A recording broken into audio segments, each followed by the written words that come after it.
It's game day here at the 2024 Prep Baseball Feature Games live from LakePoint Sports. The top uncommitted players in the United States and Canada, hundreds of college coaches and scouts, all here at the Baseball Village for an event unlike any other and one that has to be circled for everyone in the scouting community. I'm Cory McCartney, and we've got an exciting day for you with 3 games of action, and we're showing them to you all at once with our Feature Games watch party. We've got a slate of games that includes Maryland versus Virginia, California versus Nevada, and Michigan taking on Pennsylvania, and I will be joined along the way by Prep Baseball scouting directors, players, and guests and more.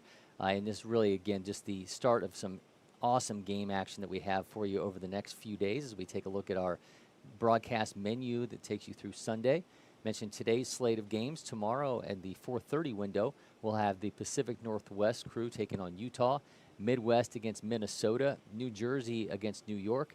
Saturday, it's Texas against Georgia, Wisconsin, and Kansas, and New York versus Massachusetts, those all during the 12:30 window. And then Sunday, we'll wrap it all up with the Junior Feature Games Championship, those 14-year-olds getting to play for some hardware here on the LakePoint Sports fields, and going to be an exciting ending to a really exciting week. And as I mentioned, the players that are here, I mean, if you are a member of the scouting community or somebody who just likes to watch high-level elite baseball, this is the absolute place to be. So what's it like to be part of the Feature Games?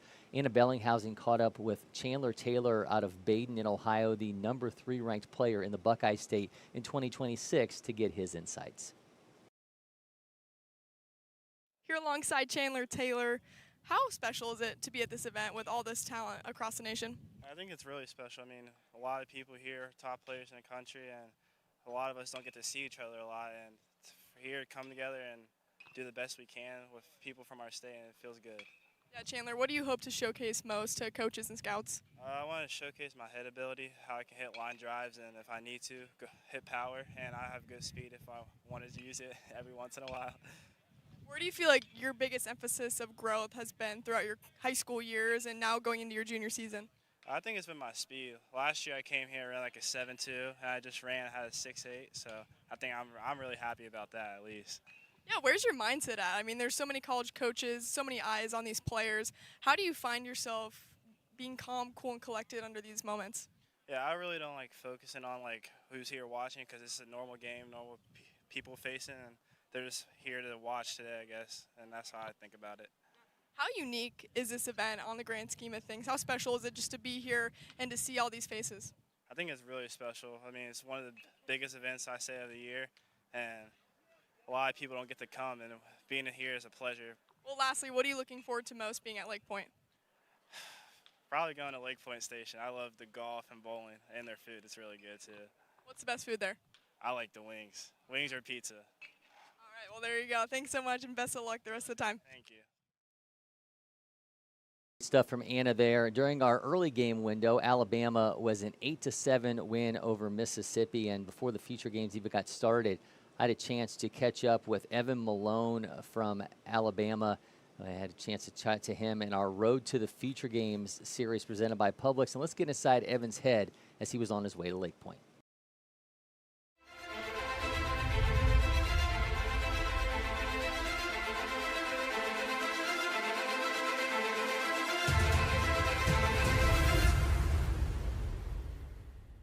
We continue on the Road to the Feature Games presented by Publix. Cory McCartney joined by Prep Baseball Alabama's Austin Sharp. And Austin, Evan Malone, the second-ranked right-hander in Alabama in 2026 out of Northridge, will be making the trip to LakePoint Sports July 24th to 28th. Take me inside the arsenal and what landed him a spot on Team Alabama. Yeah, he's a big, you think about the jump that he's made over the last year. He's put on some really good weight. I think he's probably 6'2", over 200 pounds now. And then with the arsenal, he's been up to 92, I think, at Lake Point this summer. Pitches upper 80s, can run it up to the low 90s, and has a good slider. It's a long, loose arm.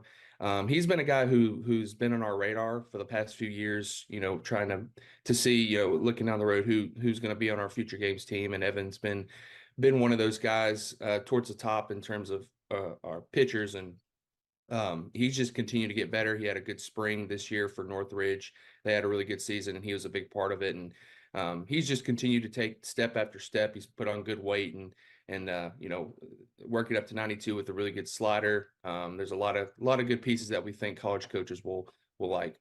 Yeah, that's an underrated part of it, right? You guys are trying to provide an opportunity. You guys are trying to put the best team that you can out there. We all know this is ultimately about putting these kids in front of these college coaches. What does it mean to you guys to kind of watch what unfolds after the feature games and to see these guys find spots at the next level? It's awesome. I mean, that's probably one of the favorite parts of our job is, after August 1st and you get those, texts from college coaches, can you get me this guy's number? And then, 2 or 3 days later, some of those guys are committed. And it's kind of like Christmas and August, kind of seeing who goes off the board quickly and where they end up. So it's definitely a really cool part to see. Well, before Christmas in August, we got Christmas in July for these players and a big opportunity for Evan Malone. Great stuff, Austin. Now let's hear from Evan. And repping Alabama in the future games is going to be Evan Malone. Evan, man, appreciate the time. Thank you. Good to be on here. So you're here a lot playing for Excel Blue Wave at LakePoint Sports. Yes, going to be decidedly different when you're here for the future games. What's the excitement level and what are the expectations? It's just a great opportunity to be coming out here and just able to show my stuff. I always hear about all these people that come through here that end up being committed to big D1 programs, and just something I want to be able to be a part of and hopefully go out there and do my best. A lot of the scouting reports and you talk about controlled mechanics, and this is going to be an environment where you can only control what you can control. How do you kind of plan on staying within yourself when you go out in that environment? Just always trying to slow myself down, not trying to do too much, just going out there and being myself, trusting the process and knowing that what I've done to get here has worked out great for me, and just knowing that that'll be what keeps me in line. Let's talk about the stuff a little bit. Got the fastball into the 90s, got the slider, change up, the curves at 2200 spin. What do you feel like is the best secondary pitch, and what are you working on now? My changeup is the pitch that I think has the most upside. I've still got to really hone in and get to where I'm able to consistently throw it for strikes, but right now curveball has been my best pitch throughout the recent, but I feel like if I can get the changeup dialed in, it's got the most liveliness and good. I think it's my best pitch when it's on, so that's basically going to be what I need to figure out. Tell me about the curveball a little bit. When do you know that thing is 100% on? Just when I'm landing it in the zone early in counts, able to throw it whenever I feel that somebody's sitting on fastball, and just that's about it. Tell me a little bit about influences along the way. When you were coming up as a pitcher, who were those guys that you kind of looked at, that you kind of tried to take pieces of and put into your own game? I always liked Jacob deGrom. Growing up, I always tried to imitate him and his mechanics, and just how I really like the way he always shows himself out on the mound and the way he just competes. And that's someone that I watched growing up, along with always liked growing up watching Noah Syndergaard because of the hair. I used to have the hair like that, but not anymore. Can't pull it off anymore, but I like the Mets. I'm a big Mets fan. You also get third base, outfield. I know you got exit velos into the 90s there. Any two-way thoughts at the next level? Not as of right now. I think I'm more suited as a pitcher, but you never know. I mean, it's always good to just continue doing whatever you want, and never know.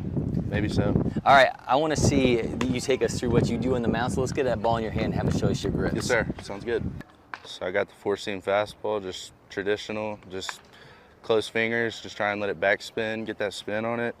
Curveball is just traditional, normal curveball, just feel it, spin it over the top.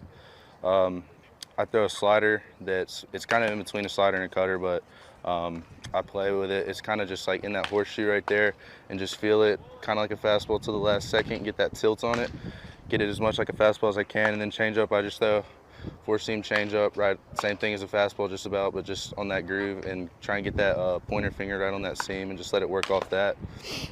That's about it. Evan, man, great stuff. Appreciate it. If you're not already, make sure you follow LakePoint Sports on all our social media channels. Hit that subscribe button on YouTube, and you get so much more happening here on campus.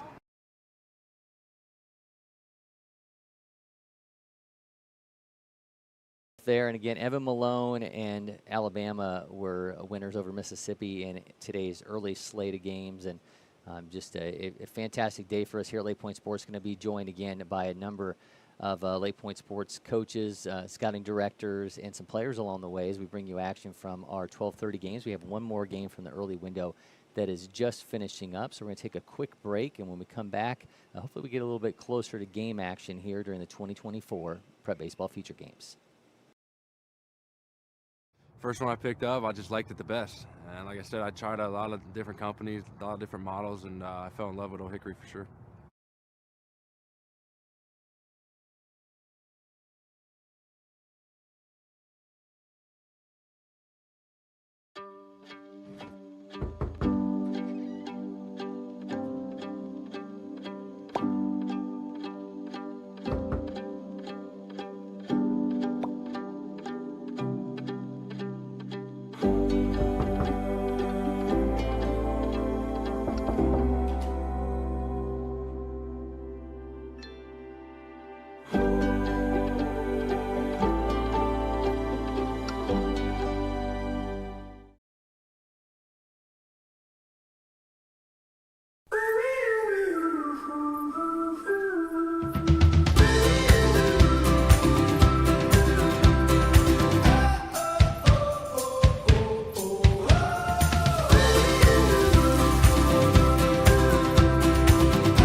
The Windscreen Factory, more than just windscreen. We're a full-service sports facility contractor. We manufacture windscreen for sports and construction, do fence repair and installation, and fabricate field netting and batting cages. In addition to manufacturing the products, we also install upon request. We make safety padding for backstops, rails, and walls, as well as full-service print shop with logo, branding, and signage capabilities. Please call us for a quote today.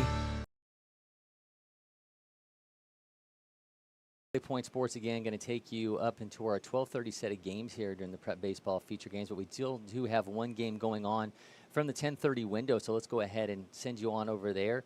We'll take in this bit of action as we again wrap up what's going on here in the final game of the 10:30 window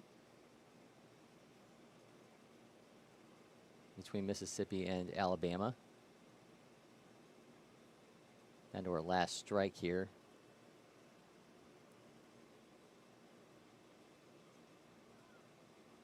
And that's actually gonna do it for this one. Alabama again 8-7 winners over Mississippi in this first slate of games.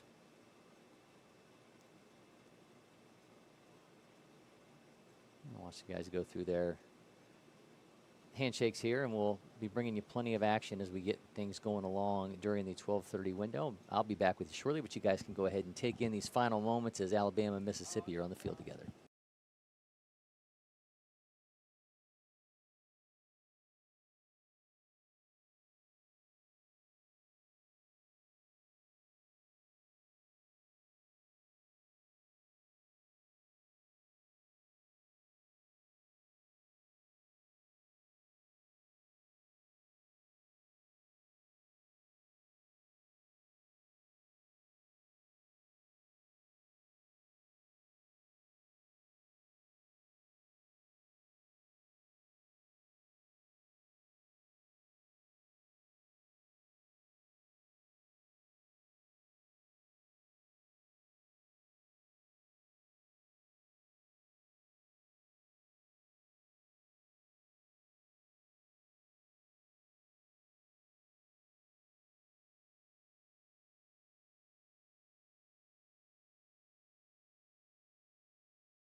California on this busy first day of games here for the 2024 Prep Baseball Feature Games. Les, appreciate you stopping by and kind of hit our control center. This is our version of NFL Red Zone with the Prep Baseball Feature Games. And in the past, we've always kind of hit one game, but we thought we've got all this action, we might as well show it to people. Yeah, this is awesome, man. I walked in here and I said, man, this is pretty darn cool. You get to see all the stuff right in front of you. And that's right. Get to talk about all these different players, which is pretty sweet. Well, you're going to watch me momentarily. Had to wrangle a cord around. These are the what happens when you're dealing with live television. So let's talk about this matchup between Nevada and California and the crew that you're bringing in. Caleb Trugman, Corwin Allman, Jackson Campbell, and Kanuli Van Skoyak. Van Skoyak, yep. Van Skoyak. He goes by Kai. Makes it easy for Kai, you. And you valiantly put together your own media guide ahead of this to kind of help with some of the pronunciation guys. Yeah. So let's start off. You're talking about Caleb. What are we going to see out of him on the mound to start things off for California? Yeah, we got to see Trug at our preseason invitational that we ran out in California, and he really kind of established himself there as one of the top 26s in Southern California. He's an upper 80s arm. We'll get it into about 88, 89.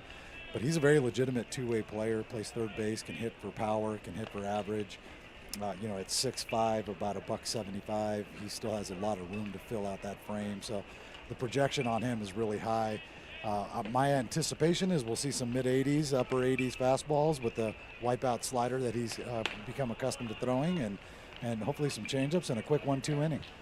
Yeah, we've got him currently with an exit velo of around 93 at the plate, a bat speed around 67.6. We're also able to get it done at the plate. I mentioned the fastball. We've got him around 89. What do you anticipate we might see him to top off at today? Well, I know he's pretty amped up. So just talking to him before the game here, he's pretty amped up. And talked to him yesterday. He's pretty amped up just to be here.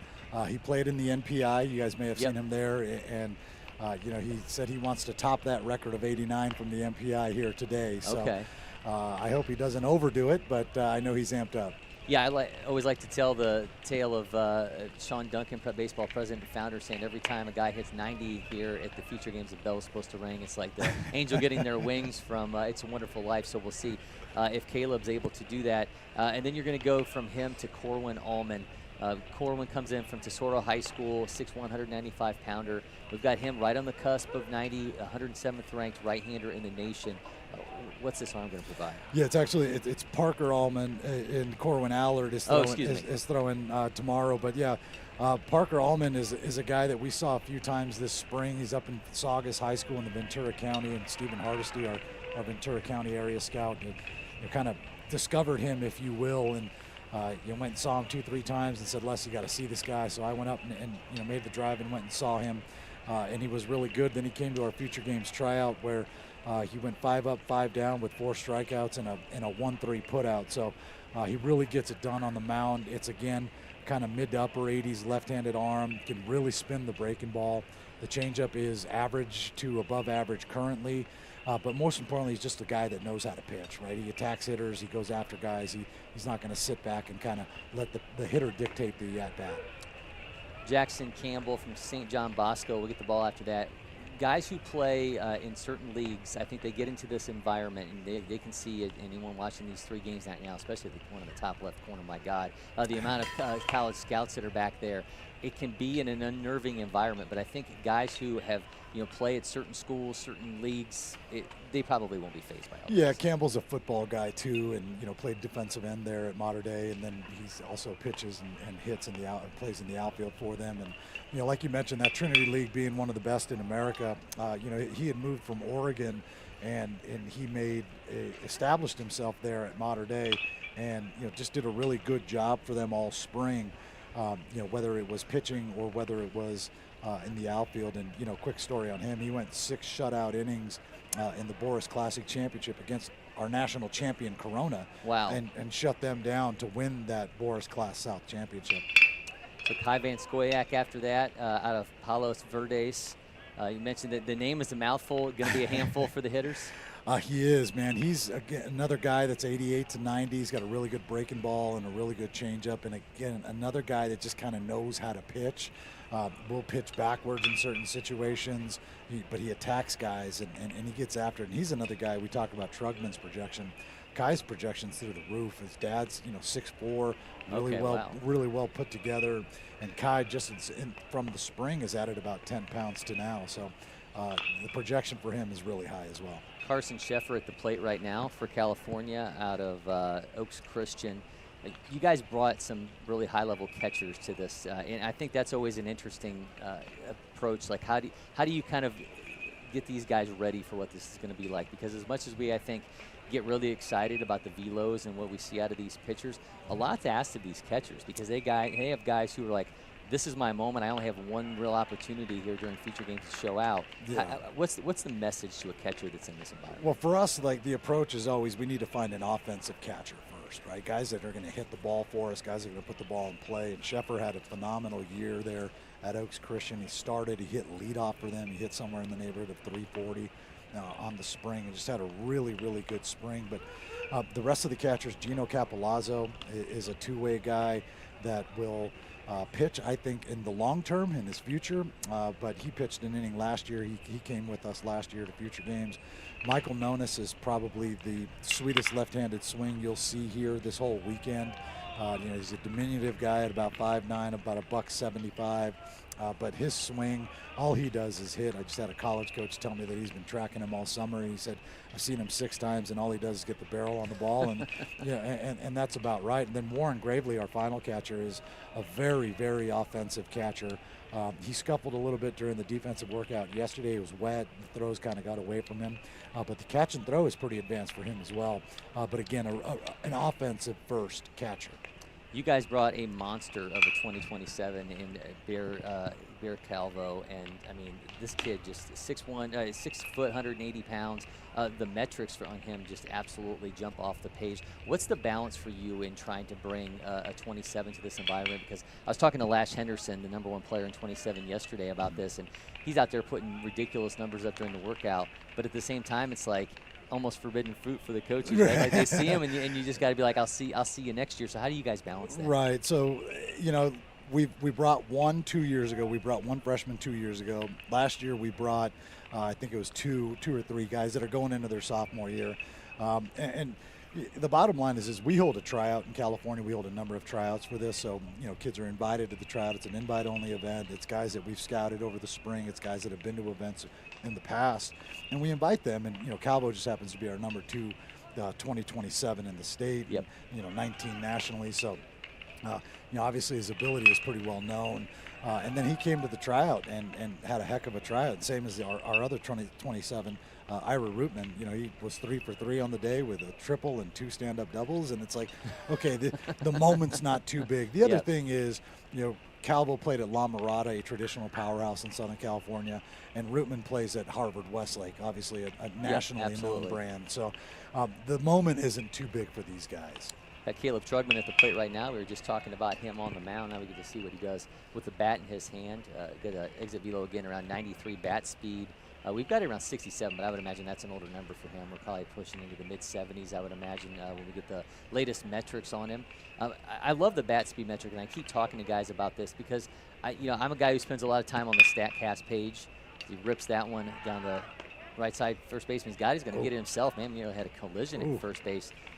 Might have seen some big bodies bumping into each other down there in the first baseline. Nobody wants to see that. But the fact that you can kind of take the metrics that these guys have and put them up against a major league player. Obviously, there's a very big difference between Giancarlo Stanton leading the majors in bat speed with 600+ ABs opposed to a guy who does it in a showcase environment. How do you kind of use that metric in terms of when you're scouting and breaking down a guy? That's one of my favorite ones, right? That and the on-plane percentage, right? It tells you a pretty good story about, hey, this kid can get the barrel through the zone, and on plane, most importantly. But we use that pretty much like everybody in PBR does. It's a tool for us, right, to assess the player. Sometimes you get wowed with these guys in a showcase setting that have really high bat speeds, and then you put them in a game setting and it just doesn't translate, or the opposite happens, right, where the bat speed isn't the highest, but somehow that guy just barrels balls all games. But yeah, we use that quite a bit. We do our leaderboards like everybody else, and use that to kind of, okay, maybe it's a player that we didn't know too much about, but then now all of a sudden this guy comes out and he's got a 79 mile an hour bat speed. that's gonna catch your attention right off the bat. No pun intended, but we use that obviously in our evaluations of players as well. Just saw Warren Gravely, the fourth guy out there to end the California AB, another one of those catchers we were talking about. So get a break here in the California-Nevada game, but meanwhile, Pennsylvania has a 1-0 lead on Michigan, and we're still waiting for the Maryland-Virginia showdown. Talking to Jerry Shank, he's now got to split these guys up. He's got the Maryland and Virginia teams, no longer the Mid-Atlantic, so a little bit more work for those guys to do and get a chance to see how they're going to play out there. Well, I'll tell you what, let me just jump in real quick. I'll tell you what, I wish they would have done that last year, because those guys crushed us. They beat us up pretty good. I think 9-4 last year, and a couple home runs there, and they were physical. Well, let me ask you that then. You got a massive state that you guys have to manage. Obviously, you kind of break down responsibilities in it anyway. Has there been any lobbying for you to have a Team North and a Team South California? I've been lobbying for that since January 15th of 2018 when we launched California. It's like, we can bring a Southern California team and a Northern California team pretty easily, I think, and I think both teams will compete. Yeah. But I just think it's a numbers game with all the other states and all the teams and players that we have here currently, and now with the addition of the Senior Future Games, which I think is an awesome addition to this already incredible event. So let's get into that a little bit. I'd love to get different scouting directors' viewpoints on this. I've heard some guys say, you know what, I have players that I feel like the development on them was late. Maybe they were a little bit overlooked in the process. Others who say, you know what, just the fact that the recruiting landscape is so different now, these guys have got to find landing space, and we need to be a platform for them late in the process to be that. How did you one, view it, and how did you approach putting a team together for it? Well, I loved it, right? I thought it was a brilliant idea, especially with the rule change that occurred. But, we are part of Team West, so there's a few different states. Yep. So we brought 5 guys for Team West this year, and I was telling Sean Duncan, I said, Dunk, I could bring my own team if necessary. Unfortunately, just given, again, the numbers and the field space, not everybody is allowed to bring their own team. But, we had a lot of outpouring of, hey, we want to go to this. We want to go to this from a lot of different 25s. And, we invited them to the tryout and nominated guys. And I think we nominated 7 or 8 guys, and 5 of them took us up on the opportunity. But, for us, I think it would be really neat to be able to bring our own team, Team California, just because there's such a large state, like you said, and the new rule change is going to change everything in college sports. Yeah, and obviously, I know there were some kids, say, okay, we had the 14s, but now the 13s are no longer part of this process. But I think the fact that, there's been so many changes in the recruiting landscape. You're giving the spotlight to the guys who actually need it in this process. Those 13s will get their chance a little bit later on. We saw a pretty nasty breaking ball there from Trugman as he's working this count against Randall Riley, the 3rd from Nevada. Those guys will get their opportunity. So I think, and especially the 14s, they still have their chance to go out and play for some hardware when the weekend ends. So we still maintain that same approach, and Trugman gets the strikeout. Nice, and so like the fist pump. Yeah, a little elevated fastball. You got to be excited for your guys. That was a good pitch right there. I talking to the coaches here the last couple of days. There's 370 of them or whatever their number is, but it's like, hey, who do you like on your team? And I think this is the first year where I've said I like our entire team. I like our entire roster. I think everybody on our roster has a chance to play Division I baseball, and the depth that we have on the mound is pretty exciting to me this year. Yeah, I think talking to some of the other state directors, I think everybody kind of has their players. You think, okay, I feel like this guy has an opportunity to get on everybody's radar, and maybe somebody that they're not talking about. You guys come in with so many guys with national ranking. Is that one Sky down the right side is going to call that in for the second out. Were there players, though, that you thought, maybe this guy is a little bit under the radar, but I think that could change by the time he leaves Georgia? Yes, absolutely. I've got a couple of those guys. Eric Barron, our outfielder, is one of those. Michael Nonis, our catcher that I think I mentioned earlier, is one of those guys. Corwin Allard, the pitcher that you mentioned earlier, who's throwing he's throwing tomorrow for us. He's a guy who was at J. Sarah for a number of first 2 years of high school. Okay. Didn't get a lot of innings, transferred over to Tesoro, and will be probably their number 1 or number 2 on a team that won, a regional championship down in Southern California. So I think he's a guy that is really going to pop off. Jake Enrique, who is starting for us tomorrow, is a mid-80s, 87-ish type pitcher, but he can really spin a breaking ball and has a changeup. Just made the underclass area code team, so he's starting to kind of get that juice going a little bit. He had a phenomenal spring for Gar High School. Who was also in our tournament. I think opening day he threw a shutout no-hitter. A shutout no-hitter in our tournament, and it's kind of one of those things where the coach said, man, he's got a no-hitter going into the fifth, and he's at 53 pitches. Of course you're going to run him back. Threw a no-hitter on 72 pitches, wow. Which is pretty darn impressive. So, there's a few guys. Jack Champlin is our shortstop, who is one of the better defensive shortstops in Southern California. Also a two-way guy there at St. John Bosco. But he gets on the mound, and he's 86, 88 as well. So there's a few guys I think that after this weekend are going to have a lot of phone calls on August 1st. I've already seen Pennsylvania jump out to a 4-0 lead on Michigan. Andrew Cross coming through with a couple RBI in that game. We're scoreless as we get things going again here in California and Nevada matchup with Leslie Katz from Prep Baseball California.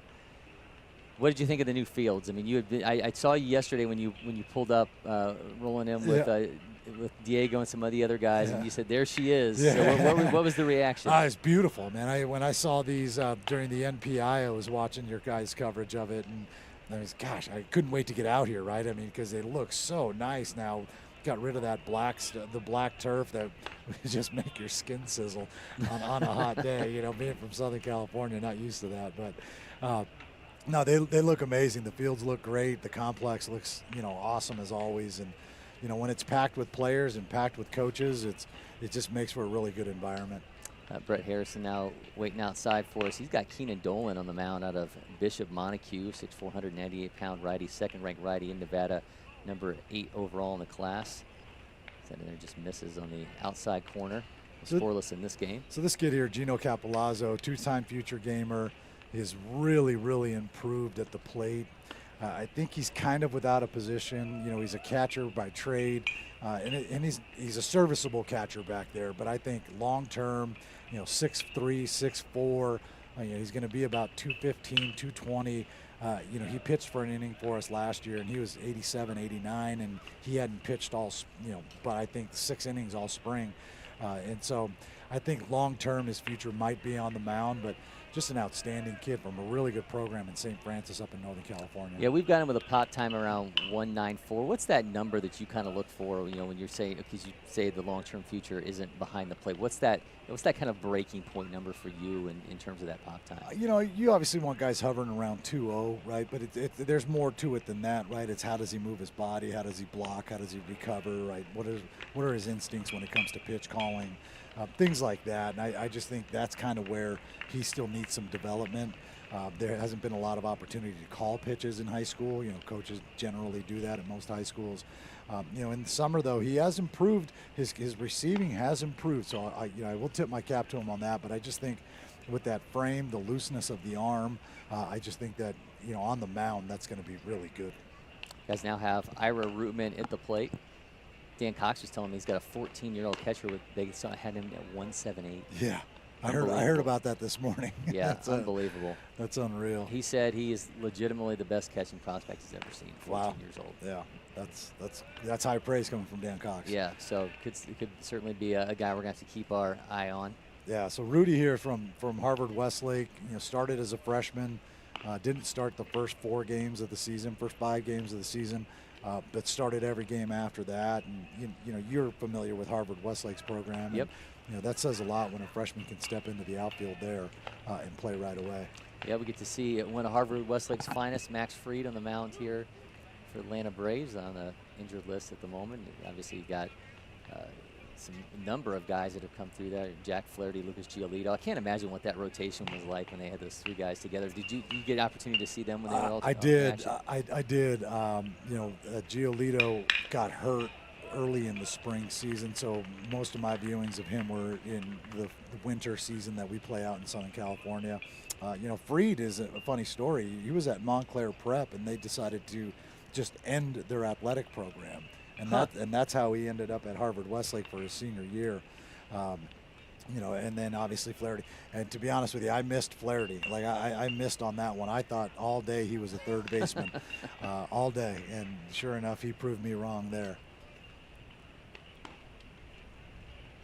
We got 2 number 4s listed on your roster. I'm assuming this would be one of them. Is this? This is Bear Calvo. Okay. Yeah. Yeah, so Bear is actually listed as number 4 on the main roster, but we're number 5 out here in action. Rips that one. 1, 2, 3. 1, 2, 3. Boys, nice quick set of work. we need to put some hits against these Nevada boys. You guys are going to be over before Virginia and Maryland even really get going. Yeah, no kidding, huh?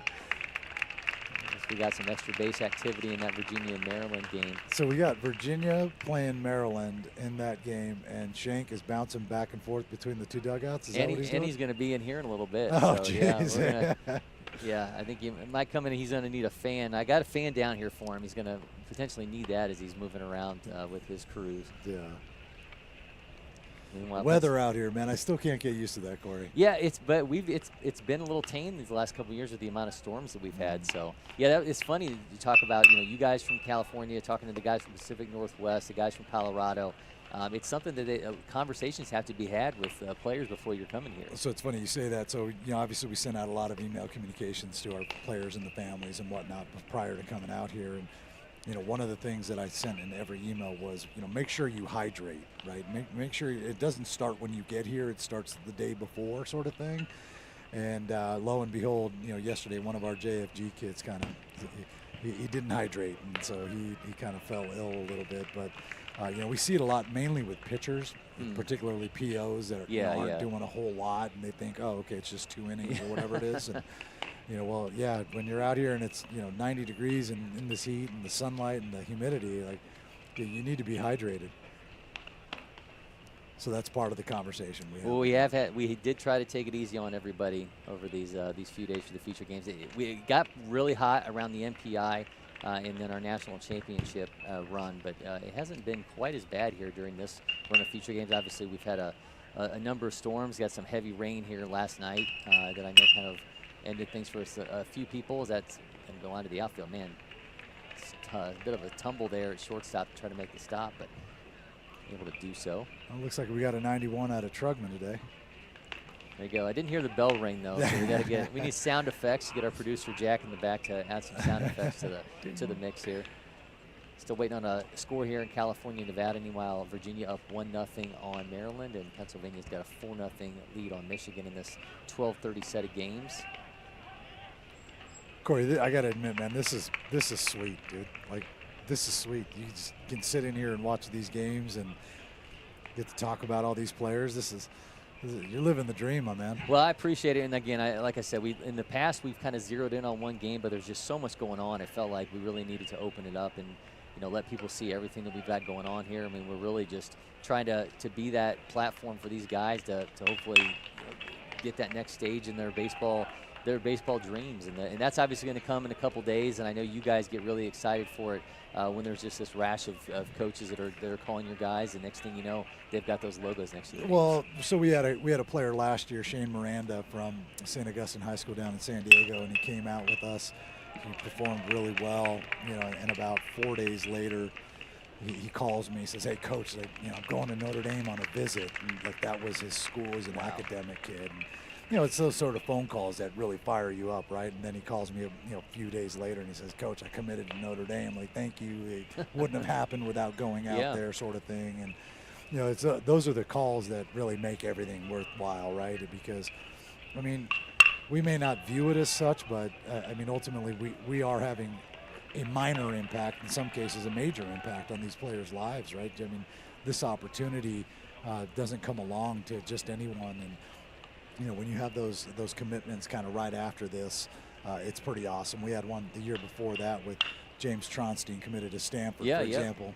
I think he texted me, I think while he was walking to the parking lot after our last game, I committed to Stanford, sort of thing. So, that's pretty awesome. But, then one of his Harvard Westlake teammates from last year committed to TCU, kind of the same deal.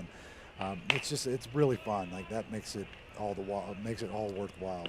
Obviously with the changes in recruiting, there's so many of these guys.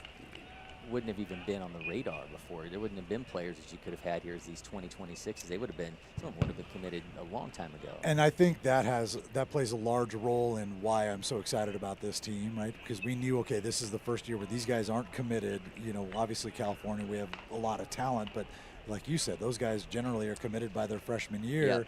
And so now you're bringing, you know, maybe a different level player to roll it.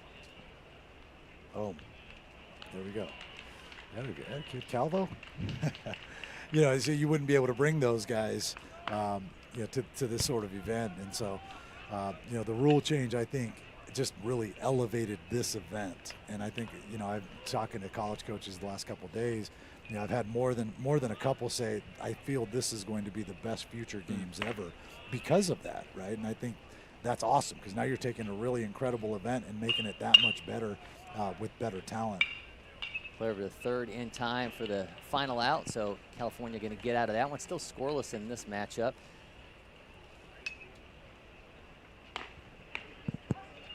Yes, that's certainly a huge dynamic of this. I mean, we're just seeing a completely different level of player. I mean, I think there's even been, and I know here in Georgia we had a notable player that ended up decommitting just to be able to get back here and use this as a platform to get a little bit higher. Well, when Harrison gets on here, he'll tell you about his guy that did the same thing, and you know, it's a pretty cool story. All right, that's a fantastic tee up. We do have Brett Harrison waiting in the on-deck circle. So, Les, appreciate it, man. Thanks, Corey. Enjoy your time here. Appreciate it, buddy. Thank you.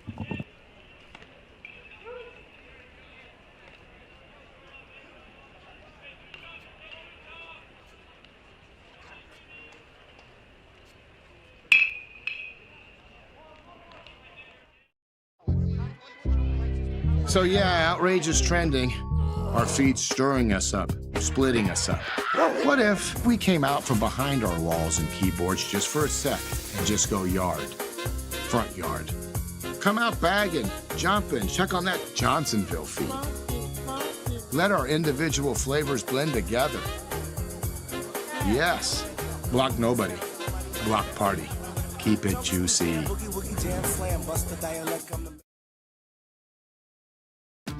The Windscreen Factory, more than just windscreen. We're a full-service sports facility contractor. We manufacture windscreen for sports and construction, do fence repair and installation, and fabricate field netting and batting cages. In addition to manufacturing the products, we also install upon request. We make safety padding for backstops, rails, and walls, as well as full-service print shop with logo, branding, and signage capabilities. Please call us for a quote today. Our Future Games watch party now joined by Prep Baseball Nevada's Brett Harrison. Got Michigan and Pennsylvania going on. Pennsylvania up 4-0. Virginia with a 2-0 lead on Maryland, and we are scoreless in the Brett's got his eyes on here. California and Nevada. What have you liked about your guys so far? We had a good little talk before this, really about kind of a little bit of a David and Goliath type mentality where you got really Vegas and Reno versus all of California, and our guys are fired up. It's always a great opportunity to play California. It helps get more eyes on our guys, and obviously these first two innings have looked good so far. I'm extremely excited for Keenan. He's worked extremely hard to improve, I guess, every part of his game, and it showed during that first two innings of work. Yeah, talking about Keenan Dolan out of Bishop Montague, the second-ranked right-hander in Nevada, 8th overall. He was here for last year's Future Games. What do you see from a guy coming back for the next time around? Do they seem a little bit different from a mental side of it, just kind of knowing what to expect when they get on the mound? Absolutely. He said he's had this date circled on his calendar for a year since the last time he was out here. He had a good outing last year and really wanted to make the most of what his opportunity would be this year. We always kind of drum it up to being a big thing for our Game 1 starter. That's the guy that I think is going to represent us to the highest level. Usually it's a sophomore, and that was one of his goals that he expressed to me in our preseason ID, where he had a great event. And just throughout the year, even on both sides of the plate, I mean, he hit a little bit, which is awesome. And I mean, on the mound, he's just scratching the surface of what I believe is to come. Now got Cash Martin out there out of Faith Lutheran. We've got him around 90 on the fastball. He also gets it done at the plate. Bat speed up around almost 80, 78.7. Exit velo 95.9. What did you like about the arm when we talk about him having a spot on this Nevada team? I mean, Cash was a junior future games guy last year. Had a great event with us there. Kind of one of the few kids, I guess you can describe in Nevada as a country strong type kid. Physically already pretty far along in the maturity. Same kind of thing. The feel for the pitches has improved significantly just since last year. At our preseason ID in Las Vegas, he spun at 3,100 plus on his slider. A lot of these guys, especially the arms, are getting used to just the different elements that we have to battle out here that we really don't have to battle, especially in Las Vegas and Reno with the humidity, trying to figure out how to keep your hands dry, staying really hydrated throughout, I guess, the week. But as far as Cash goes, I mean, he's been exceptional all year. He had a handful of big starts during the high school season as a freshman and stood tall in each one of them. He's really continued to prove that he's the best arm in our 27 class, and same type of thing as Keenan. There's still a ton of youthfulness with him, and he's going to end up being a guy that I think is going to be on a lot of radars as a player to follow in this next little bit here. So. And for strike, so you got Kane Barber, Mason Kalura, along with Chase Wilk, guys who were both junior feature gamers and feature gamers. Yep. When you kind of make that investment in a kid at the junior feature game level and then watch them come back for multiple feature games, is that kind of from a state director standpoint, is that more of like, I was right on that? Yes. You always feel good when you have your guys that are consistently making those improvements. I mean, we have to have guys consistently making improvements throughout their game to be able to come back here, because we are very particular about who we take, and obviously these guys being junior future games guys, they know the importance of this event, and hopefully it's a bit of a motivator for these guys to be able to know that if I put the work in, if I continue to get better, I can get back here and really show what I can do. So it is actually pretty cool to get these guys, and it's a little bit bittersweet because been here now 3 years with a handful of them, and this is going to be our last go around. So they're definitely going to make the most of it, and we obviously all kind of cherish the opportunity to be out here. Well, be thankful for the recruiting changes then, because there's probably a pretty good chance they wouldn't have even been here this time around if they would have had the opportunity to commit to a school, but you guys get to kind of bask in it with them just one more time. Absolutely, and we have a bit of an extended roster this year. A handful more hitters. We are scheduled to play 8 innings, and so we figured Nevada being a little bit on an island, hoping that we're able to provide as much opportunity for these players as possible and get them in front of as many people as possible, especially when we do get to play California, we get to play Arizona, an exciting select team. But this is a very fun group that we have this year, and I believe it's our deepest group that we've ever brought out here. That was Camden Getz, by the way, from California with a deep, deep line out. Now we'll see Jack Champlin from St. John Bosco going to be at the plate now for Team California. Sends that one back foul, continuing with Cash Martin on the mound. Still waiting for our first run here in this Nevada-California game. Virginia up 2-0 on Maryland. Pennsylvania leads 4-0 against Michigan. We always talk about South of Scenes seemingly at every prep baseball event of any note. We're doing it again with Troy. He's back. He was here last year. Outfielder, the 27th ranked outfielder in the nation, 5'8", 157-pounder, and he's got quite the legacy to live up to. Absolutely, and each one of the South of Scene boys are unique, kind of in their own way. But the consistent thing with them is how hard they play the game. They play the game the right way. They play with respect, and they're the absolute best kids too. They are 100% a great time to be around. They're keeping things light. They're talking to guys. They're great in the dugout. This is our last one. Every future games I've been to, we've either had a South Scene on the junior future games or on the future games, and this is my last year with a South Scene. But we do have the Lee brothers. We have 2 Lees on the future games and 1 on the junior future games. They are the South Scene's cousin. So there is a little bit of an extension kind of still going on. But like I said, they're absolutely amazing. Ty getting drafted, come to the All-American game, that meant a lot to me because he had an extremely busy summer. He's been kind of doing stuff with us all along, and I know he's getting pulled in a million different directions, but ultimately seeing him get drafted in the 4th round, signing just the other day, it really is cool seeing that process. It really gives me chills thinking about kind of where he's come from, doing a Rising Stars event to doing some of our state games to doing the future games, and really helping us kind of build the prep baseball in Nevada, because we have players like that who really bought in early, and now we got his younger brothers coming, and like I said, it is crazy how fast it goes, but it is a little bit bittersweet that this is our last year with the South Scene. So. Well, it seems like the Lees and South Scene are kind of keeping that basic academy team, keeping them stocked with and flush with high-end talent. Absolutely. That's pretty amazing. They're going to be extremely talented again this year. Obviously, one of the favorites to win state.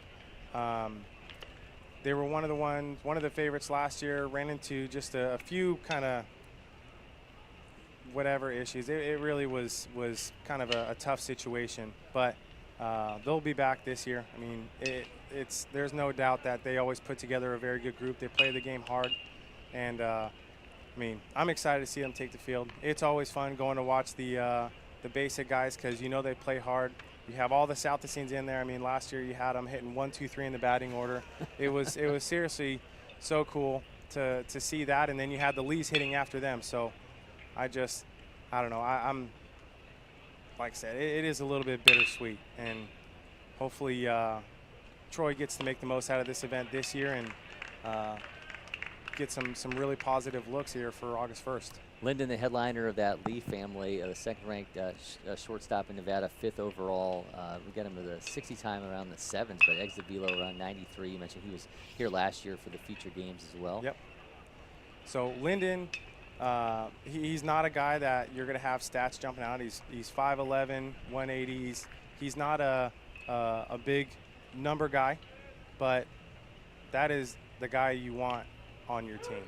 So you got Neelan Halsey at the plate now. Yep. I had Neelan in here for a while with me yesterday. I've known Neelan for a while. We've had him here at LakePoint Sports playing for his Rockmart High School team, TL10. He was with East Cobb Astros before as well. So he's a guy that we have seen tons of here. Tell me about that conversation when you're basically, because I asked him, I said, does this come with residency? Like, have you ever been to Nevada? And he said no. And I said, well, I think that's got to be part of this deal. But tell me about taking on a guy who wasn't part of the process for you. Yeah. So we had a few candidates to come and be our second catcher with us. We really try to bring 2, sometimes 3, just depending on where we're at.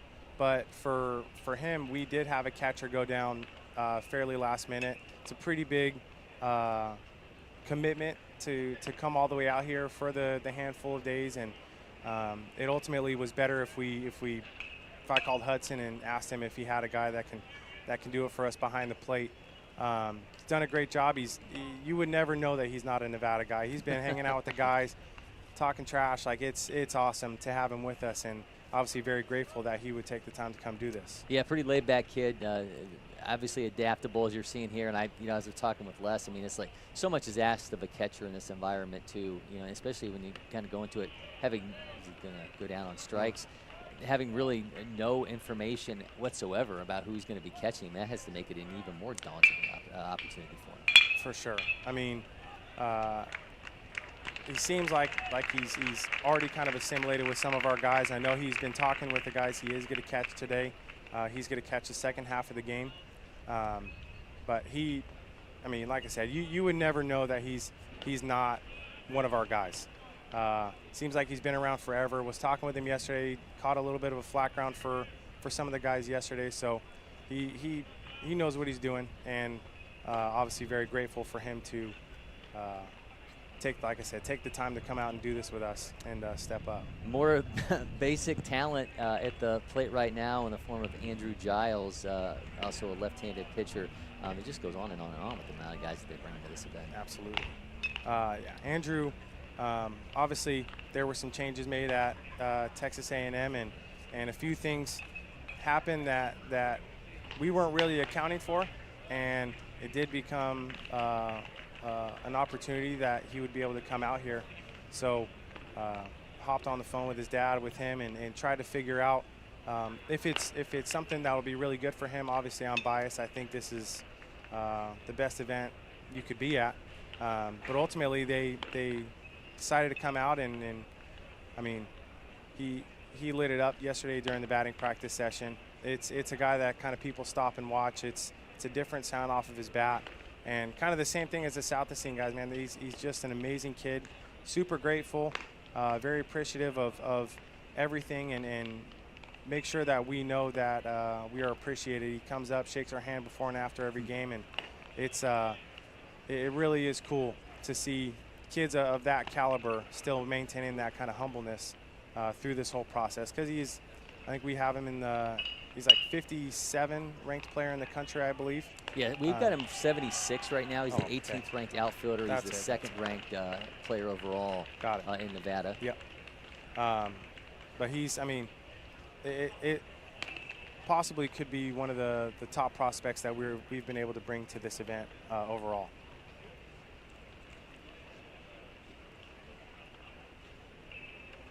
Yeah, and that's obviously a major factor in these decisions. Look, a guy commits, and I think that this was a big reason why I think the rules were put in place. Guys will make up their minds in 7th, 8th grade. What's the chance that coach is going to be there by the time that you end up graduating? It is a very unique kind of community. It's always unique situations with guys bouncing around and the early commitments. I'm a fan of the new rule. I think it keeps a lot of things in line, and selfishly we get to bring players like Andrew Giles here and Troy Southacene, Keenan Dolan, guys who likely would have been committed at this point, are now able to come back and really show off what Nevada can do, and hopefully bring back that positive attention to all of Nevada. Obviously, Keenan being from Northern Nevada, Cash from Las Vegas, and we do have another Northern Nevada player, Troy Riley, that'll be closing it out for us today. Also got Randall Riley III is coming back, and we're going to see him as well here today. Mason Kalura.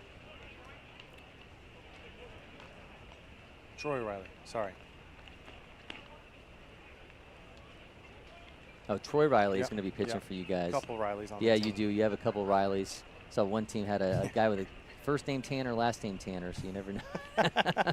So I'm sure that'll be somewhat confusing when they're calling out guys. Asked Les about this, but what was your reaction when you saw the new field? You've obviously have spent quite a bit of time here. I explain this event as it's Disneyland for baseball. You walk in here, it just, everything is immaculate. It's so well kept.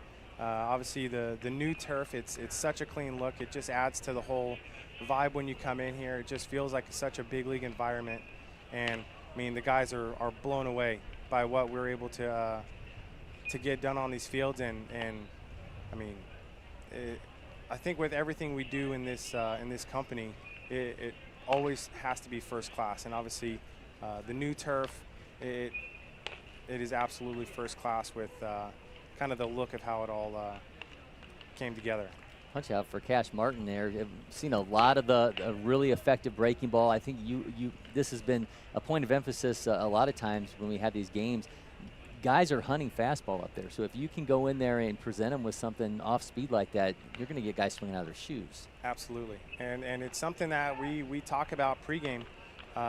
This is an event you're going to see velo arm after velo arm, and you need to be ready for that fastball.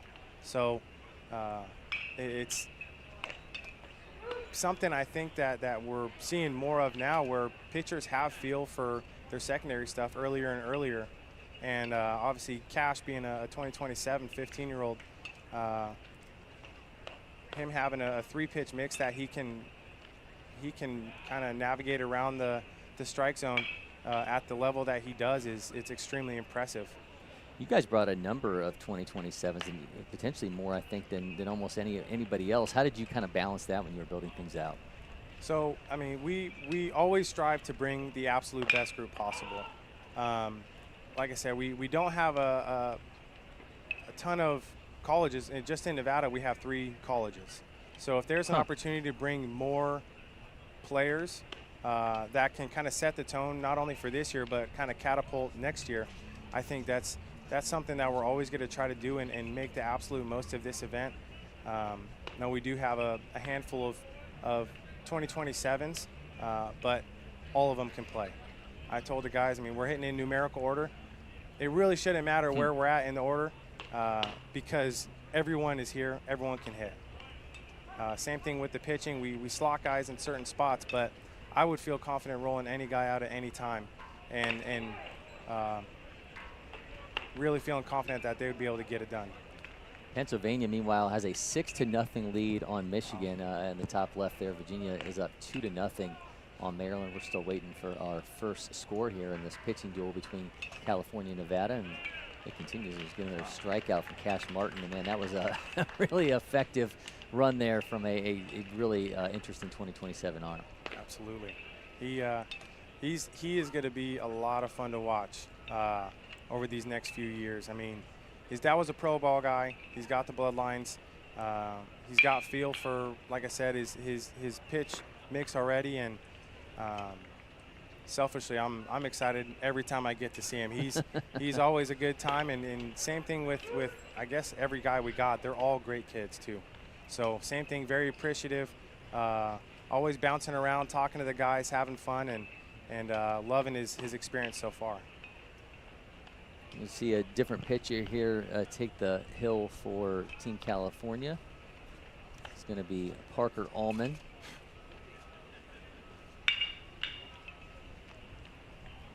I believe actually this will be Parker Allman's second inning of work. It's going to be followed by Jackson Campbell.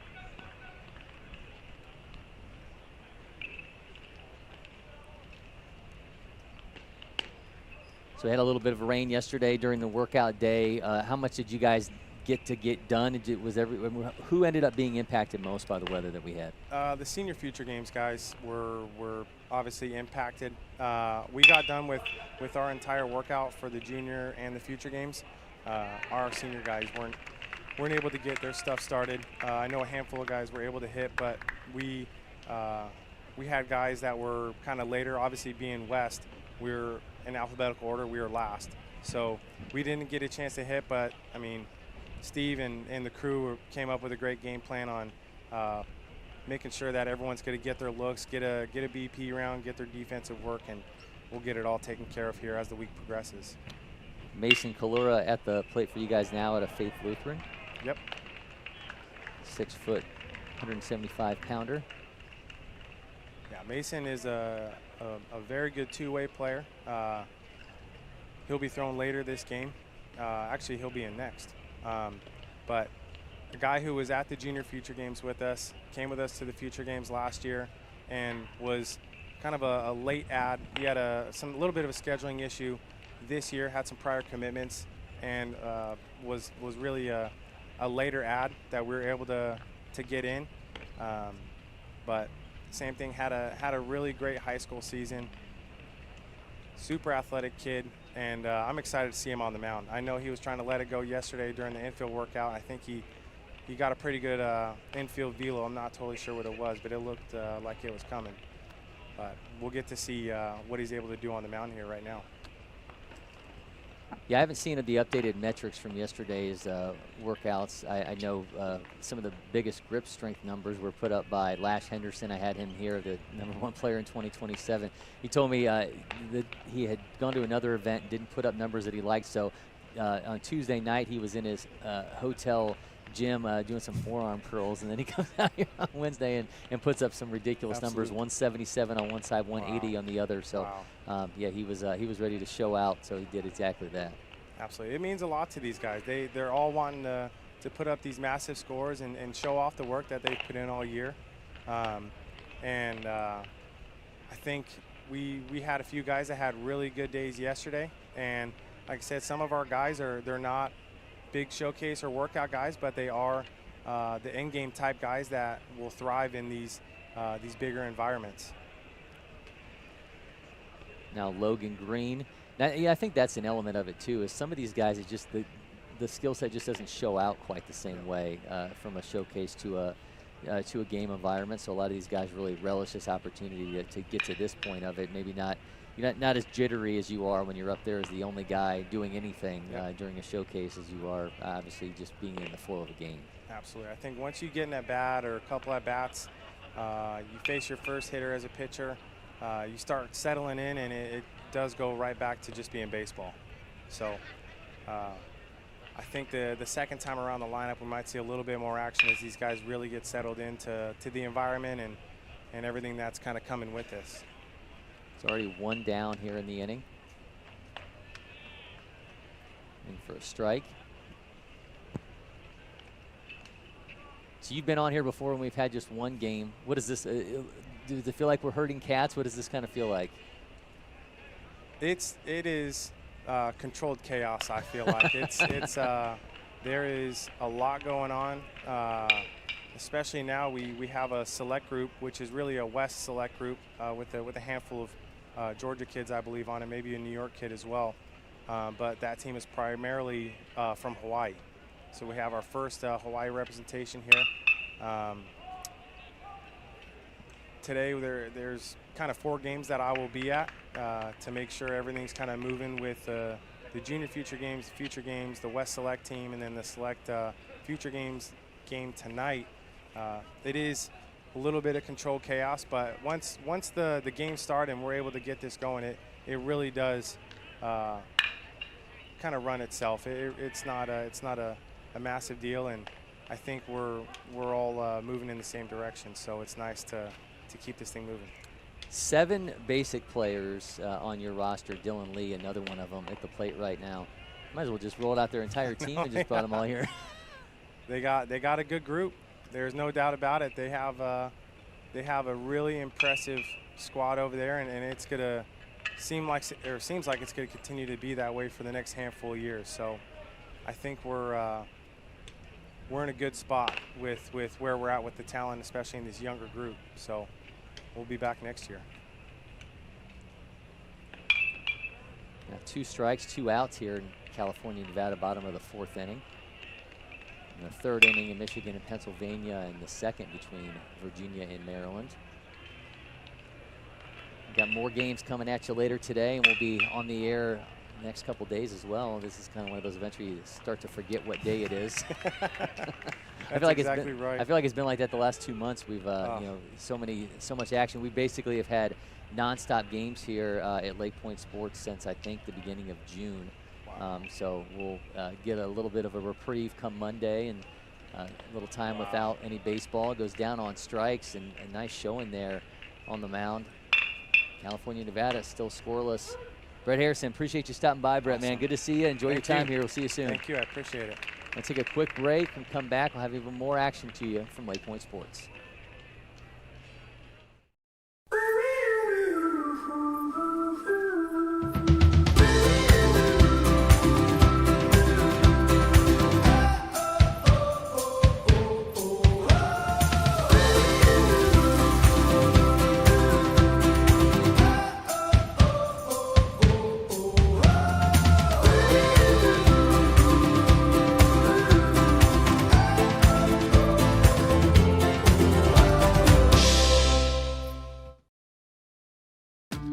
Windscreen Factory, more than just windscreen.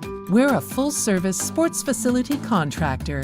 We manufacture windscreen for sports and construction, do fence repair and installation, and fabricate field netting and batting cages. In addition to manufacturing the products, we also install upon request. We make safety padding for backstops, rails, and walls, as well as full-service print shop with logo, branding, and signage capabilities. Please call us for a quote today. LakePoint Sports in our watch party for the 2024 Prep Baseball Feature Games. Now joined by Chris Burke, college baseball analyst for both ESPN and the SEC Network. Chris, man, thanks for stopping by. I appreciate this. My pleasure. Let me get my eyes right. That's right. Yeah. This is our version of Red Zone. So we've got 6-0 game for Pennsylvania and Michigan, 2-0 for Virginia and Maryland, and California and Nevada still waiting for our first breakthrough in this one. You're here on campus. Your son Jackson out of Christian Academy in Louisville is playing for Team Kentucky and the junior feature games. Yeah. What's the experience been like so far for you guys? Pretty cool. Pretty cool. You know, I've really tried to hold off on him doing too much, but he's about to be a freshman in high school, so we hopped in there with PBR this summer, and Jamie Tessoff and Chris Fuller were kind enough to think he was good enough to be a part of the team, so we're taking a few days off of football to be down here and being a part of it. And always good when your heart starts beating out of your chest and you get uncomfortable. He's not the showcasiest kid, so these are some things that are he's got to get better at, and he's got to get bigger, stronger, faster as an athlete. He can play the game, but he's got to get bigger, stronger, faster. So as a dad, I think the value is him seeing that and then being driven to keep trying to grow and develop to the part he can control of that. Right, some of that's God's timing. That's right. and how you develop, but some of that is definitely your own work. So cool to see some of the top players in his age group. So those guys are all down on the South Quad and the North Quad where all these games are going at. We've got largely 2026s out there. They're just days away from coaches being able to reach out to them and have their own commitments. When you kind of think back to the recruiting process for yourself and what you're seeing now, does it even seem like we're on the same planet? No. I do. The only thing that I think that I like that's a little more of like my process was they can't call kids till they're 2026. Till they're August 1st of their junior year, which is the 2026 class. So that part, there weren't necessarily rules in place when I was coming through the process. It was just nobody did it. Nobody called you. And most of the time in that deal, nobody really would call you till, I think, actually there might have been rules. I can't remember, but in our deal, it was your junior summer that was your big summer. So the summer after your junior year. Now it's kind of the summer after your sophomore year. But there for a while it got crazy where it was like, Jackson's age group this week would have been where all the coaches were. Yeah, exactly. Yeah. Because they were the newest group of uncommitted kids. So from that standpoint, it's a little more like the old days, which I think is very healthy. Let kids get to 16 years old and kind of find themselves as young men before you put them on the stage to be recruited, so to speak. But the portal and the NIL, that's like alien land. Yeah, that is and then yesterday to find out it's all full scholarships. Yep. Moving forward. So you got a hard cap at 34 people, but every school that chooses to opt in will be able to provide full scholarships. So it's kind of crazy for me to be here right now because these are all the guys I cover during the year with ESPN. And so I'm talking to them all yesterday and they're literally in the process of trying to wrap their brain around it and figure out their new plan moving forward. So you mentioned the transfer portal. Obviously, it's changed everything. I had a coach equate it to me like this. He said, if I can take a guy who has seen 90 miles an hour every day,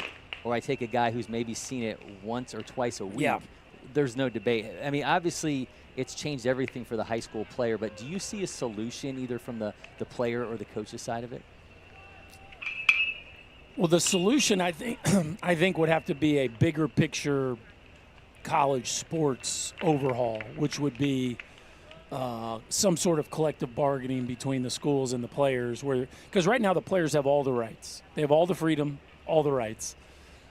The only way the players and the courts have ruled that, right? So the only way the players would ever give up those rights is if they bargain with the schools for a give and take of why they would ever give those up. You see what I'm saying? Yeah. So, if the status quo continues, the players will have no incentive to give up all their rights.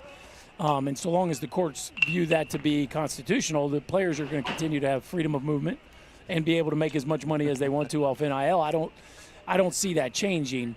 But if that ever does, I think it would be the only solution. Now, I will say, I don't think the coaches desire to redo their roster every year. I don't think they want that. So even though they're people are after their jobs and they need to win, so to do that, they'll do whatever they have to do to put the best team on the field the next year. I think in a perfect world, they would still develop let's just say 80% of their roster and then go get 20% of their roster every year in the portal. Maybe some years less or more. But, I've been saying this a lot this week. Let's just take Tennessee, the national champions from last year. In their everyday lineup, they only had one portal hitter, and that was Billy Amick, the third baseman. Yeah. Only one portal hitter. The rest of those kids were homegrown. And then in their top 7 rotation, they had 3 portal pitchers, really 2 that made a huge impact, which was A.J. Causey and Nate Snead. So as prevalent as Tennessee is in the portal and as, strong as they are in the NIL game, they still had largely a homegrown team. And I think if you ask most of the coaches, they would love for that to be the case. Now, when you lose a bunch like they just lost, the only way to immediately replace that is to go out. Yep. So I think this year's team will have more of a portal presence than last year's team. So I guess all that to say, I don't feel like it's quite as portal heavy as it might feel. Does that make sense? Yeah, but I think you also had the team who won the national championship. One of their guys who made a major impact for them at one point ends up being the number 2 pick in the draft, playing for Wake Forest, and Chase Burke, who left them. Right. So I think it just kind of elevates it when you have players of that ilk kind of putting a that better leave. spotlight. Yeah. Now I will say this cycle, it didn't feel like there were as many major college transfers. Last year we had Holman, Burns. Yep. Colby Shelton, like you had some of these monster Power 5 transfers, right? This year, most everybody kept their dudes, even through coaching changes. Like Ethan Petrie stayed at South Carolina, through a coaching. So some of Devin Taylor, star for Indiana, stays at Indiana. I mean, he might be a top 5 pick. Stayed at Indiana. So, the kids from Texas A&M went to the portal, but ultimately they stayed. So that part of it feels like we're seeing less of the stars move around this year. I don't know if that's a trend or just a one-off. So you obviously a first-round draft pick yourself, 10th overall in 2001 by the Astros out of Tennessee. Vols back on top of the college baseball universe. We were just talking about that. Tony Vitello, arguably the most recognizable face in college baseball. I had a Ohio player, one of the top players in the state, he'll go unnamed here, told me he was a little starstruck when he saw him. But as both an alum and somebody who had a front seat for that, what was it like for you to watch Tennessee be back on top? I've been zooming out from my role as broadcaster to be able to fully appreciate everything that they did, and just how, if I just take my broadcaster hat off and just think of it as a former player, how proud I am of what Tony's built, and those players who they just came up clutch so many times. So a special group of coaches and players, and, not everybody caps off a run the way that they did, but you look at the last 4 years, I mean, that program is just trending, and then boom, they closed it out. So, just proud of them for that. I think as a broadcaster, if I'm just looking more in an unbiased lens, their ability to rework that roster, develop from within, but then add the right portal pieces, that's why they're at the top of the industry right now. And I think they get 4 people here right now. Wow. So I think, like, if you're trying to chase them, there's a commitment level that, again, do they have NIL? Yes. Are they active in the portal? Yes. But here is basically a high school 16U focused event this week, and they got 4 people here sitting on every game. So I think that says a lot about why they've been so successful. I mean, obviously, well and tied to the SEC. I saw Baseball America's Way Too Early Top 25 had 11 SEC teams in the top 25. What's that been like for you, too, to watch this conference just kind of, just put its foot down as the national power? Yeah. It was good to see the ACC have 4 in Omaha, too. I mean, the rest of the country besides ACC and SEC was probably like, well, what's good about that? But I just, like, there was a time when you looked at the regionals, the way they came out, and you said, if this could break to where there's 6 SEC teams, and as much as I love the SEC, played in the SEC, cover the SEC, think the world of the SEC, like, you do have to have a global picture of the sport. And you go, would it be good for there to be, what I would say is I think a rising tide raises all ships, and the investment level of the Southeastern Conference is causing every athletic department in the country to go, are we in or are we out? And I think the thing to look for as just a college baseball fan, like, is the Big Ten going to jump in? They've got these West Coast brands. Yeah, absolutely, yeah. You've got as much money as the SEC contractually from, their baseball programs don't produce the same amount of money, but from a revenue standpoint through football and TV contracts, the Big Ten hands out as much money to their member schools as the SEC does to their member schools. So it's like, are you going to go 34 scholarships? Are y'all going to invest in coaching staffs, invest in facilities, and invest in NIL to where, if I was looking the Big Ten right in the eye, I'd be like, come on, let's go. Like, jump in the college baseball world. I know the weather's not great, but, like, by the time you get to April, it's fine. Like, it's okay. So I think it would make our sport better if some of those Big Ten brands and especially some of those West Coast brands that are joining the Big Ten got back in the mix. Well, as a guy who relocated from Ohio down here to Georgia a couple decades ago, you get used to the weather, right? Yeah. You got to enjoy all this. Obviously, a big moment, Todd Helton in the Baseball Hall of Fame. I know that was something that you had to really enjoy that. Yeah, speaking of the SEC, how about just the second player ever from the Southeastern Conference to get in the Hall of Fame? That always blows people's mind. Like, Frank Thomas and Todd Helton. Wow. So, something tells me 30 years from now that's going to look different. Yes. Maybe already start making Paul Skeens' bust for the Hall of Fame.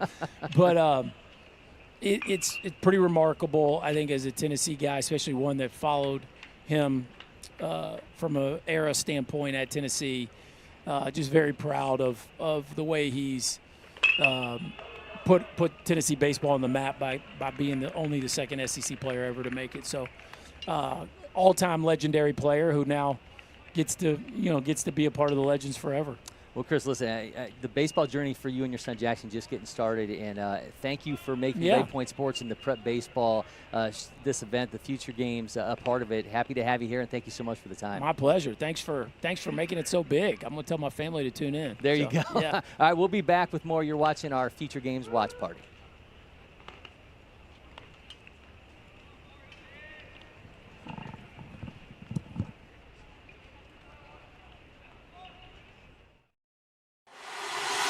Next.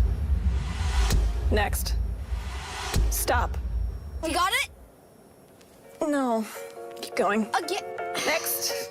Next. If you don't pick one. Oh, you have time. Am I keeping you from your job? Next. I don't even know where I am anymore. Stop. Do we finally have it? Let's go back to the beginning. Are you Your joking? electric future customized. The fully electric Audi Q4 e-tron.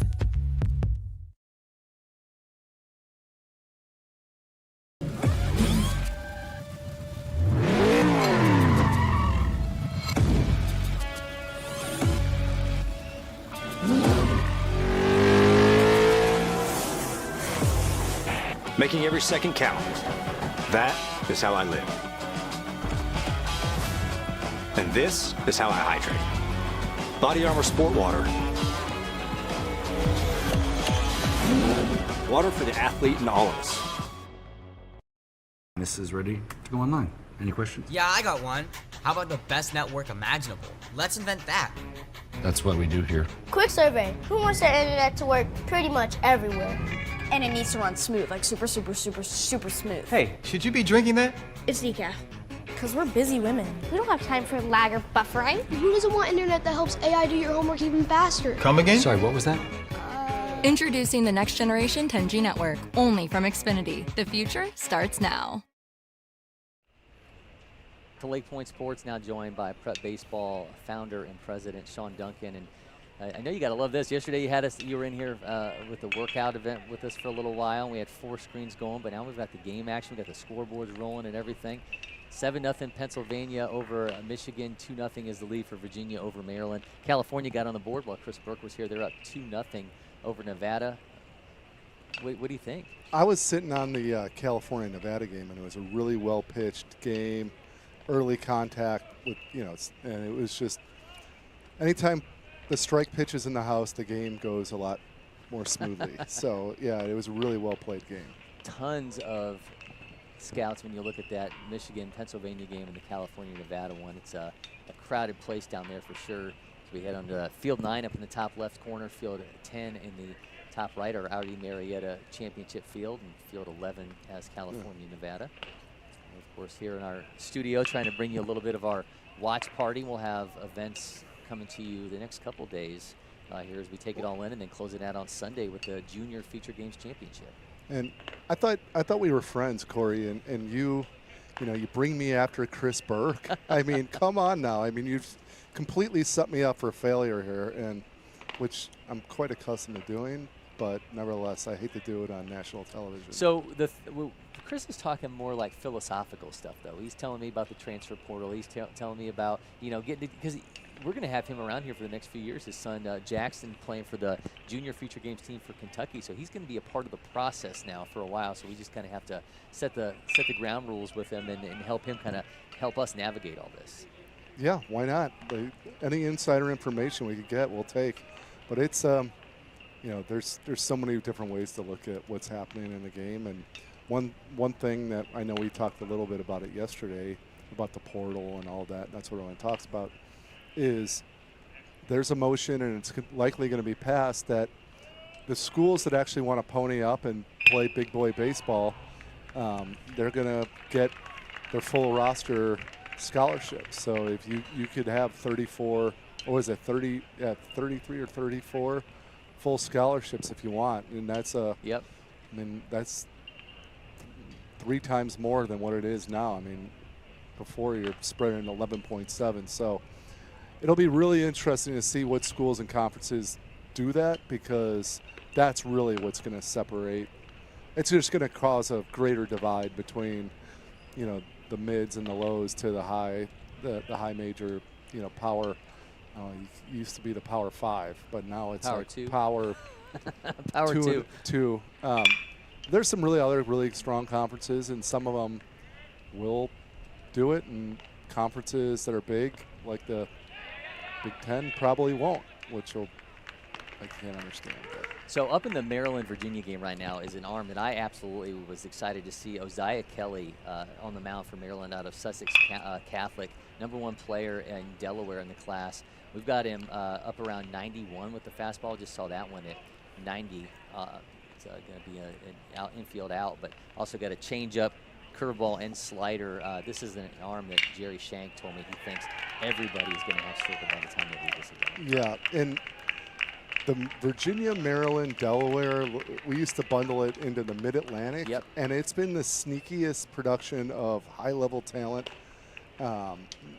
probably of any of the future game teams. I mean, the history goes on, but the Delaware, no one really thinks about Delaware all that much, except if you want to incorporate a business with some good tax benefits. But besides that, I mean, I know in past years they've had the Gelofs that both went on to have really good careers at Virginia and now are in the big leagues.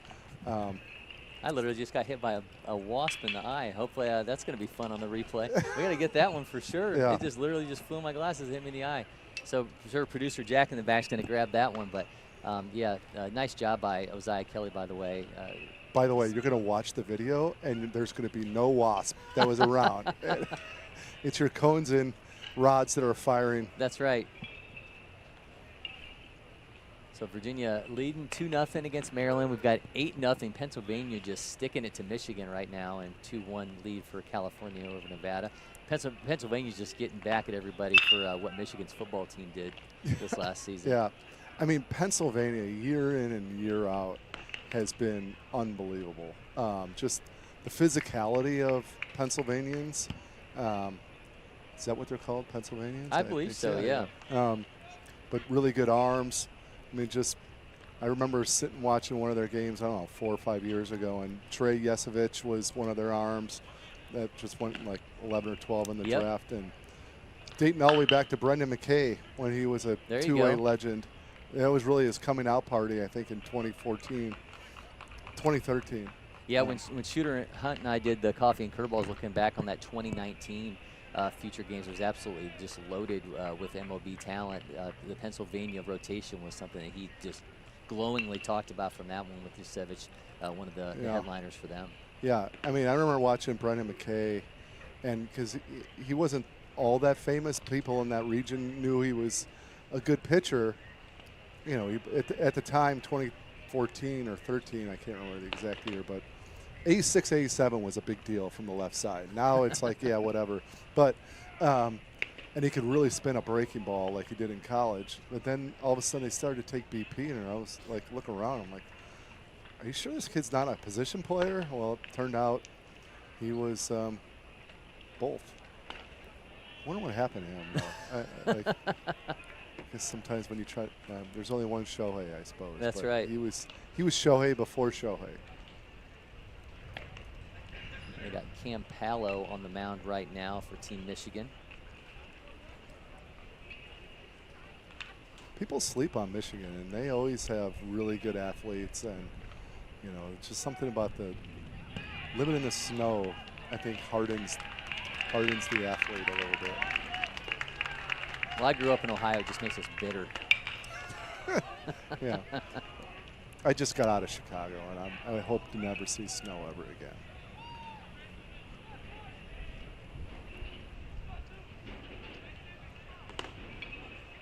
So again, 8-0 is the lead for Pennsylvania over Michigan.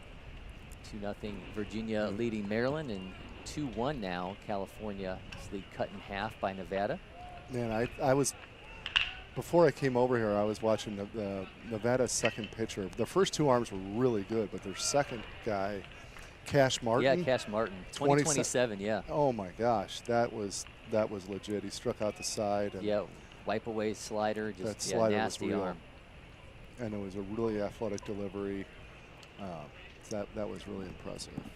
This Nevada team is looking good. I mean, they probably have one of the top position players here, Andrew Giles. Yep. Yeah, decommitted, was able to come here, and I know Brett was really excited to have him taking part in things for him. Said he put on an absolute show during batting practice yesterday. Yeah, he's pretty good. We're winding down. We're playing 8 innings in these games. We're in the 5th inning in Michigan and Pennsylvania, 5th in California and Nevada. Virginia and Maryland in the 4th inning. They get started a little bit later, but they're moving along quite quickly in that game. Quite the mixture of regions going on here. We got the Mid-Atlantic, we got Michigan, Pennsylvania, got the West Coast going. Right up the middle, able to step on the bag though and get the out. And I really appreciate you. You know, we had a little bit of rain, and I know you did your little rain dance and got it to stop. So very much appreciate. I do what I can. Yeah, we bring out the beads and all that stuff, and start chanting, and you know, we do what we got to do around here to kind of bring out the good summer vibes for you for this event. Didn't want to make it too hot. We kind of cooled it off a little bit with the rain. I'm really surprised actually that the humidity didn't crank up after the rain. But look at us. We sound like 70-year-olds talking about weather now. Reached that point in the broadcast here is where this is only our second day, too, and we still got to do, sometimes you don't even know what day it is when these events happen. No. But we still got Friday, Saturday, and, of course, Sunday when we'll have the Junior Feature Games Championship. I did a tour today of the Curve Testing Center to kind of check that out and see how they're going to kind of create a different version of a big picture for an athlete. But I'm not sure if you've made it through there yet. I have. Really fascinating stuff. I have, and I actually took the mental acuity test and with the tennis balls and not the tennis ball one, but there's Okay. another one where it's like memory and following instructions and you know, my wife tells me on a nightly basis, but it was confirmed that I'm not that smart. Like, please don't make this information public. I'm not going to be recruited, apparently. So I'm probably unfit to be doing any of this. But and I learned that my eyesight's not that good either. But it's really impressive, all joking aside, how they got that up. And it's a really a super interesting concept of brain, body, and ball testing to kind of form that 360 view of the player. You know, I mean, it's everything you want to know, right? Like what kind of body you have, what kind of athlete are you, but really how your mind maps and how you think, because this is such a reactionary, a quick twitch reactionary game. Yeah, one of the conversations I was having over there with Chris Gagnon, excuse me, was about how at what point do you feel like you have enough of a baseline that you can truly like tell where a guy measures out? Like, what is that breaking point where you feel like, okay, the guys who come in here now kind of have a better idea of where they sit in terms of those benchmark numbers going against other athletes. So I think that's kind of part of the process for them, you know, where they can kind of say, okay, this is what elite means in terms of the testing that we have. Yeah, you can never cookie cutter anything when it comes to evaluations or scores or whatever. So you can't use that as the be-all, end-all, but it's certainly, you know, in the game of scouting, we're all information collectors in some form or fashion, whether you're evaluating how they play and compete on the baseball field and or, you know, how they think, and really getting into, you know, trying to get that full picture in how it's, I think the test is like 45 minutes or maybe like an hour all in. I mean, it's super useful. So it's a really interesting concept. Got a new pitcher on the mound for Michigan. This is going to be Jackson Gilbert. They just had Andrew Mahoney out there from Detroit Catholic Central. I did one of the Road to the Future Games features with Andrew. It was funny, he's listed as a left-handed pitcher and a first baseman. He's got exit velos north of 90, but he's like, I haven't hit in like 2 years. That's a nice thing to say. You know, when you get those kind of numbers, you can just fall back on an arm pushing 90 from the left side. Yeah, I mean, the large majority of these players that are the best players in their high school and the best players on their high-level travel teams could do everything on the baseball. I mean, a lot of the good majority, like, you know, some of them have migrated more into being a PO, but I bet you when they were 12, 13, 14, even 15, they were probably hitting the 3-hole too. So, I mean, that's just the nature of how high level of athletes these kids are. And not everyone, obviously, but, you know, you talk to most really good pitchers, and they were probably really good hitters up to a certain level. Tanner Stroop stepping to the plate right now for Pennsylvania as, again, they lead 8-0 over Michigan. The #1 ranked left-handed pitcher in Pennsylvania, 15th overall. But also, by the way, pushing exit velos north of 100, nearly 100, along with a bat speed around 77. So that's pretty good. Yeah. I saw a bat speed as we're going through some numbers today on the Tennessee roster as he gets hit by a pitch. Stroop makes his way down to first base. 88 bat speed on Tennessee's roster right now. Holy cow. That's fast. Yeah, those are some absolute staggering numbers. Yeah, I was looking at, try to find them here in my notes. Yeah, Jaden Pearl, a 2027, has exit velos at 101 and a bat speed of 88. At 6 foot, 195 pounds. That's amazing. Also runs a 6.7 60. And right there, like some of the peripheral information that the players can get, but also the recruiters, the scouts get, is super helpful. You know, all the way down to like we're doing visual edge testing, eyesight. That stuff is so important. You know, being able to really, how well your eyes work is probably more important than exit velocity, I would argue. And you could actually get better in that. And so, you know, so the visual edge, I was just talking to a visual edge guy, and they ran through close to 700. You're right, there was the wasp. He's circling me now. Yeah, he's coming back. Yeah, you angered him. But, you know, ran through close to 700 players in a day. And then we have S2 cognition, which is fascinating stuff. You know, you saw, you know, at the NFL combines and, you know, a lot of pro clubs and colleges use. It's just really how your mind maps and the cognitive ability and your you know, what you're strong at, but also what you're deficient at. It's really amazing. When you started Prep Baseball Report, the magazine, back in the day, and what were you using to evaluate players then? Obviously, it's a world of difference now. But what were those baseline things that you looked at a player and said, these are the things I think that I look at if a player's elite? Yeah. Nothing really has changed. It's like, one, are you athletic? You know, you start with the athleticism, and you just go from there. And so if you're a position player, how well you move, you know, offensively. That's really the hardest thing to evaluate is, you know, there's no real cookie-cutter evaluation on, you know, you look at bat speed, twitch, balance, and then obviously, are you swinging through, are you swinging and missing?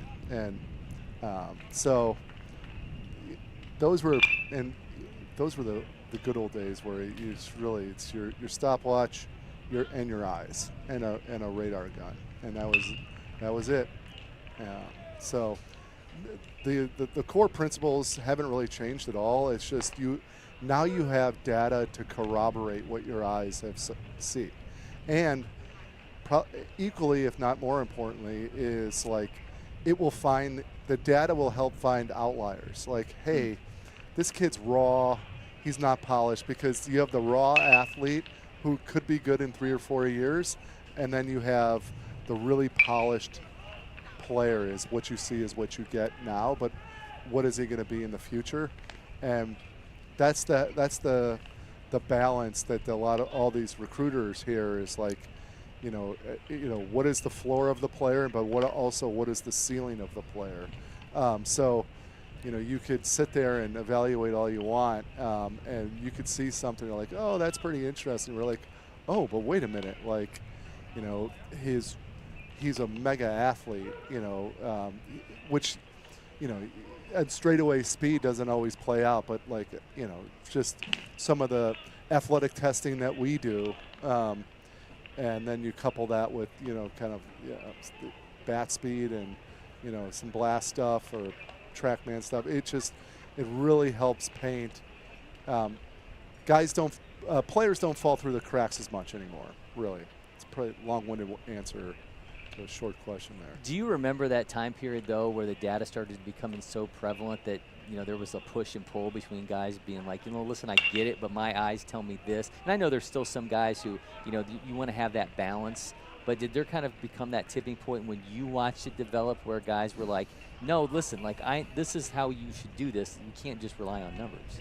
It's still going on. It's still the old school, new school kind of battle.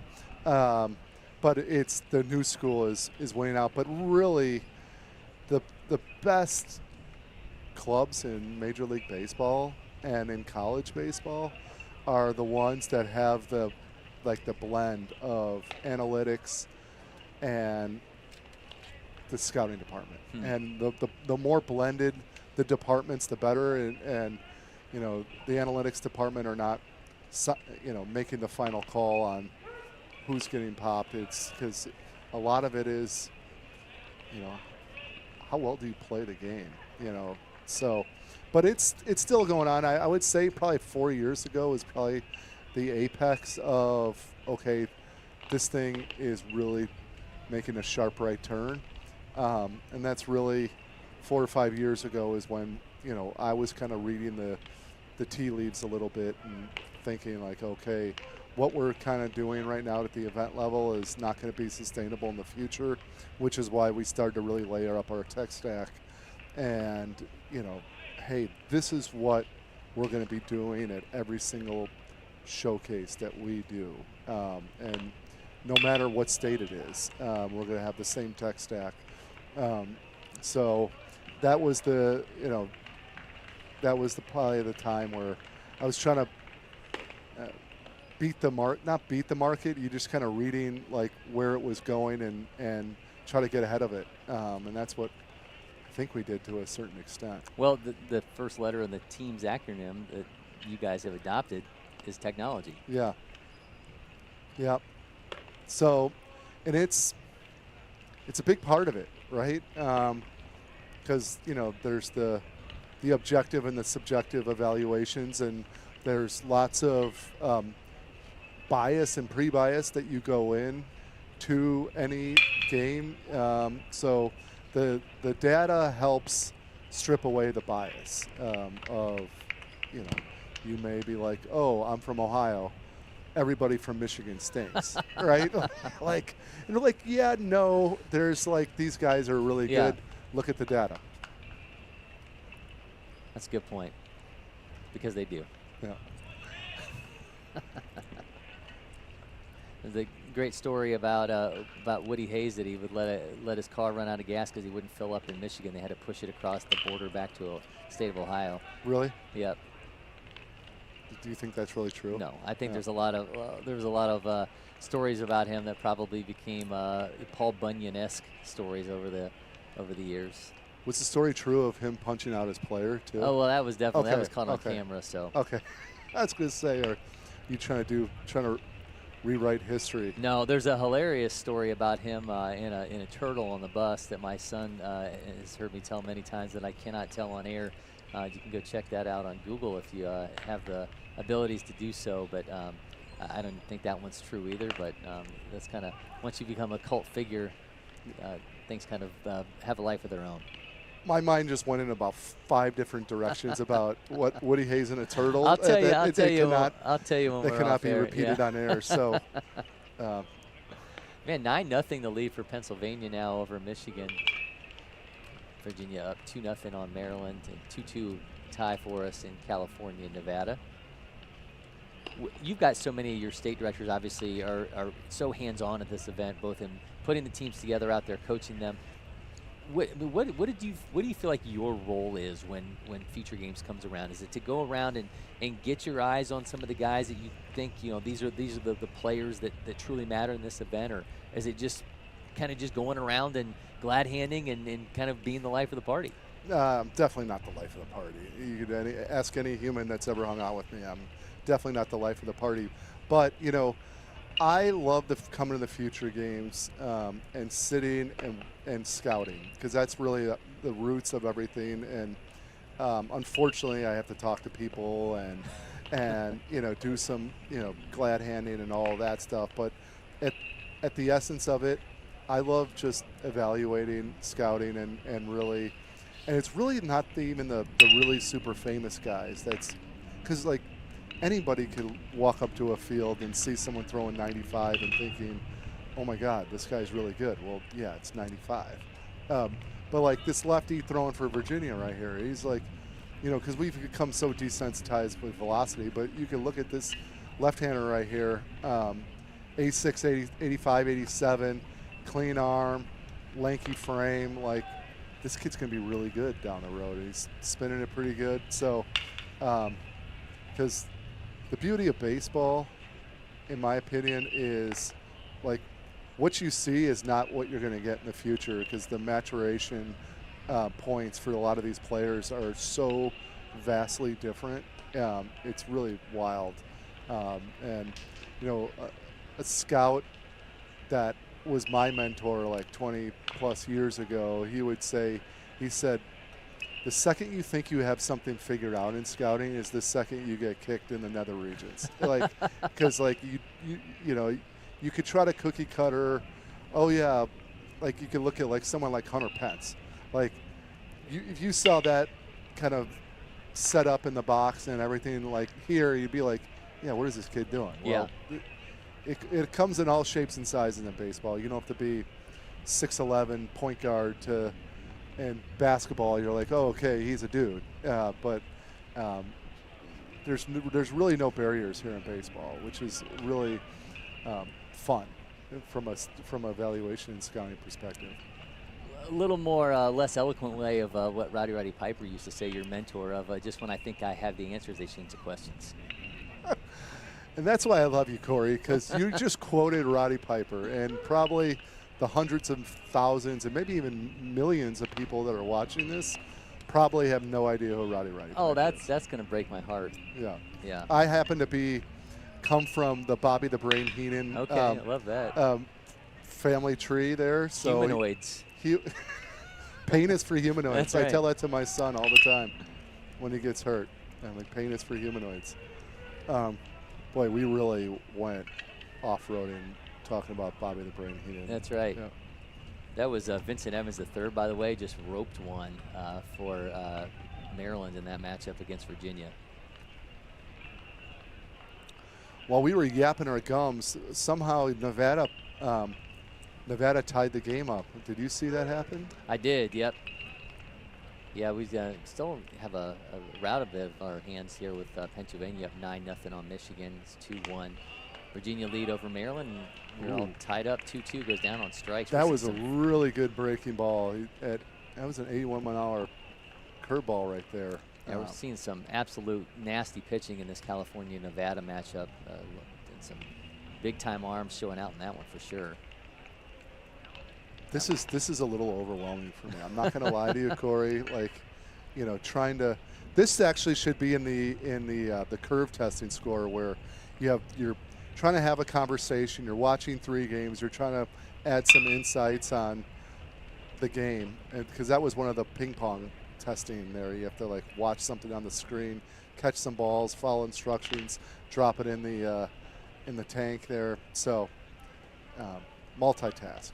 I mentioned Osiah Kelly on the mound. We're now seeing him at the plate where he's got exit velos around 93 bat speed, right around 70 when you get him here in the Maryland-Virginia game. Again, the #1 player in Delaware. We saw him showing out on the mound. He's currently at the plate for Maryland as they trail 2-1. Yeah, you should have to watch all this, and then 10 minutes later they ask you about what happened in that 2-1 count in the bottom of the 5th in the Pennsylvania-Michigan game, and that determines whether or not you have proper brain functions. This is Michael Nonis on the mound for California right here. He just ripped off. That's it. No. I believe the last arm that we have slated for California. This is. Oh, you know what? Never mind. See, there you go. I just failed again because I was looking at California. Game, I was looking at Michigan. Yeah, that's Cole Novara. Cole Novara out of Dexter High School. Yeah. Yeah, Cole, the #1 ranked outfielder in Michigan, 10th overall in the class. Runs a 6.4860. Dexter High School. Our first Michigan scouting director is a coach there at Dexter High School. Well, they have a senior feature games player who put on a show in the 17U National Championship that we just had here this last weekend.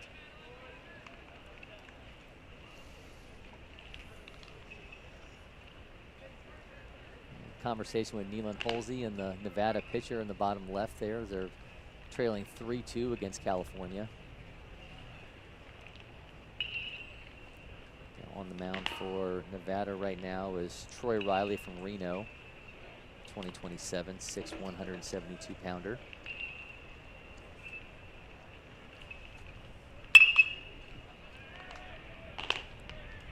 You guys put all the players' phone numbers on the lineups here. I think I'm going to go out and sell all this data. Give myself some. You know, I'm sure there's some spam groups out there that would love to get their hands on a few hundred phone numbers. Yeah, and we will report you to the police. This is not for non-resale purposes for college coaches. There you go. Riley getting right around 90 miles an hour. I love to tell the stories of you saying every time hit 90, a bell is supposed to ring. Oh yeah, here. ring the bell. Yep, it's like your version of It's a Wonderful Life. Yeah, ding ding ding ding ding ding.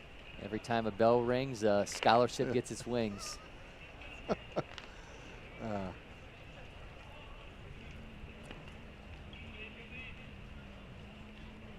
3-2 California, 2-1 Virginia over Maryland, and 9-0 Pennsylvania against Michigan. This is basically my tryout to take over NFL Red Zone this fall. We'll see how that goes. He's got spotters though. I don't have spotters.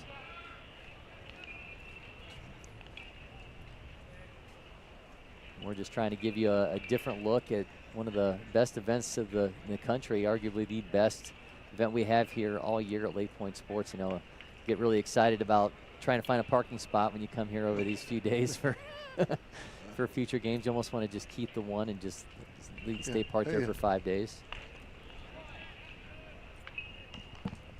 Yeah, it's get here early. You could find a decent spot. That's right. Oh, he thought he had him struck out. Michigan pitcher up there. So did I. He could really spin a breaking ball, this kid.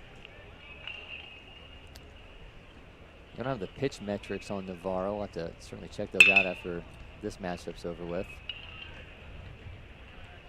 He gets out of that inning.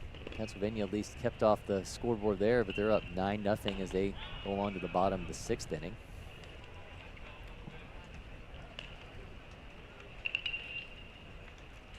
Just got a strikeout.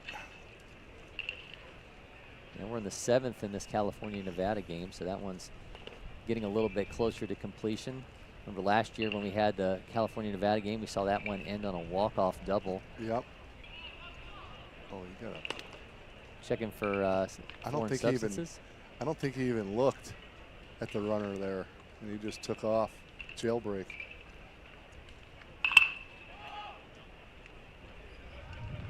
Deep fly out in Virginia and Maryland, and that'll be the first out of that inning. Seen some nasty breaking stuff from Riley.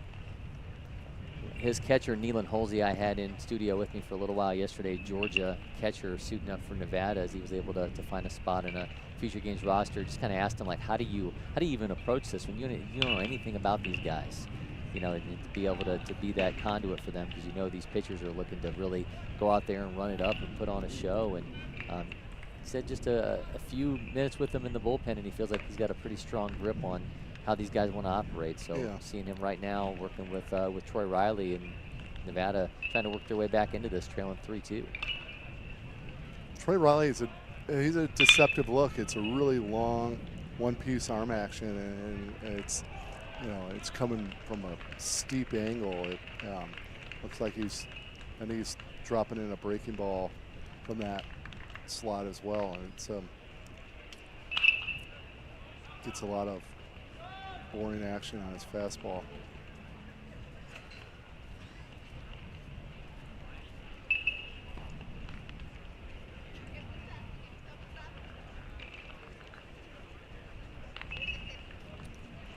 Got a little. You ordered up a nice breeze out here. That's right. It's perfect. It's always perfect here at LakePoint Sports. That should be our new tagline. So we'll have to get that into the appropriate hands. It's always there. perfect. Yep. The premier. We have currently the premier travel and youth sports destination, but we'll change that to it's always perfect. Come to the land of unicorns and rainbows. Well, we had Jim Thome, Anna Bellinghausen caught up with Jim Thome yesterday, and he said this place is awesome. So we've also got that tagline on the hands of a Hall of Famer there. So that's obviously going to play pretty well as well. I mean, Jim Thome, his kid, his son on Team Illinois could really, really hit. Not built like him just yet, but I was friends with there's a longtime scout in the Chicagoland area who signed him out of high school.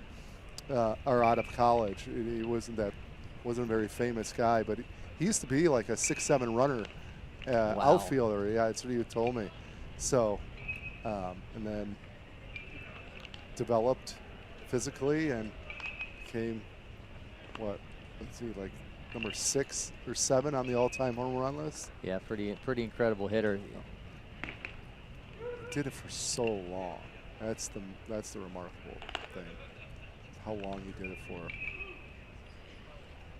He coaches in a high school, Nazareth High School, and the other coach on the team was played for the Red Sox, and he was on the very first cover of our magazine. So you got 2 big leaguers as assistant coaches on a high school team. It's pretty fortunate. We've got a number of notable sports figures here across these few days. Got Jason Kidd's son is playing for Texas's junior feature games. Jenny Finch has a son that's playing as well. Obviously saw Chris Burke in here a little bit ago. Mentioned Jim Thome. R.A. Dickey, his son Eli is playing once again for Team Tennessee. You want to talk about an arm that I think you got to get excited about. That kid's breaking stuff is just absolutely nasty. And a year ago, he was showing out against older kids back again for Tennessee. I know Hunter Martin's got to be really excited about being able to roll that arm out. Oh, yeah. And Tennessee is one of those states where it's just there's so many really good players in Tennessee, and it doesn't get as much credit for. But, yeah, they're always an exciting team to watch. And, I mean, R.A. Dickey, everyone thinks about him as a knuckleballer, but before his arm gave out, he was mid-90s. And just to think about how you could recreate your career in the big leagues is mind-blowing to me. Yeah, I mean, his son's right on the cusp of 90 with the fastball. I mentioned the nasty breaking stuff that he has, but if he could somehow develop that knuckleball as well and be able to have that as in the back pocket. Hey, it's getting more and more in vogue. What's the pitcher for the Padres now? Yeah. Throwing like a power knuckleball. Yep. That was really what R.A. created, was the power knuckleball. He won the Cy Young one year. Yep, sure did. Yeah, finished his career here in Atlanta. Oddity of a year when they had both him and Bartolo Colon. That was a lot of fun to be around those guys. Oh, yeah. So we talked Michigan arms earlier. This is Jackson Gilbert is currently on the mound for Michigan now.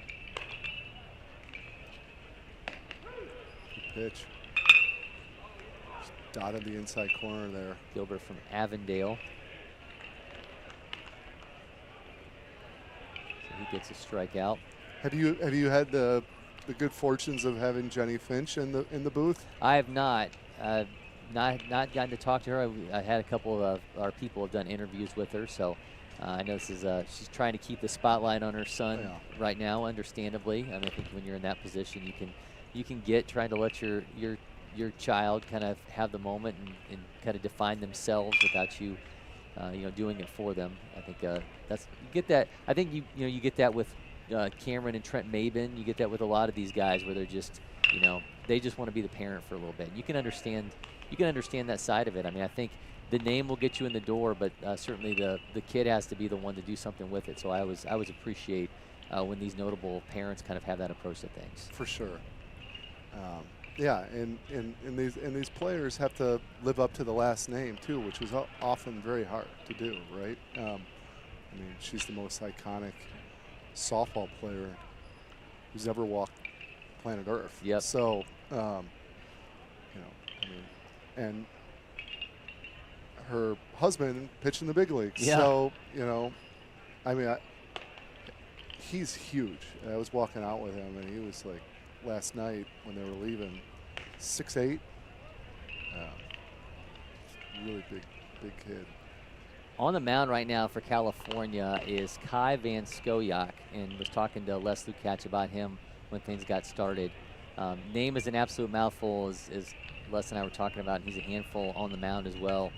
Got a fastball right around 90, curveball as well, out of Palos Verde High School. The 79th ranked shortstop in the nation in the class. And he's got a chance here to show out and close things out in this game for California, as he's the last scheduled pitcher for them. It's a good-looking arm. And he's saying he's a primary shortstop. Primary shortstop, yeah. Exit velo is right around 90. Bat speed right around 70. 6'1", 150-pounder. Short, compact arm. One of the smartest pitching guys I ever knew.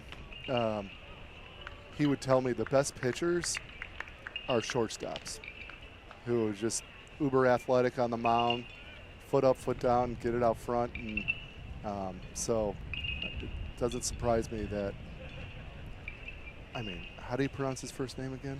Say it, I don't even. He goes by Kai. Kai. Okay. Kainalu Van Scoyoc. Goes by Kai, though. Van Scoyoc is a really famous baseball name. Dad is most of them are in Iowa, I think. I'm sure there's some relation. Yeah, speaking of famous names, I saw there's actually there's a Schwarzenegger on the California roster.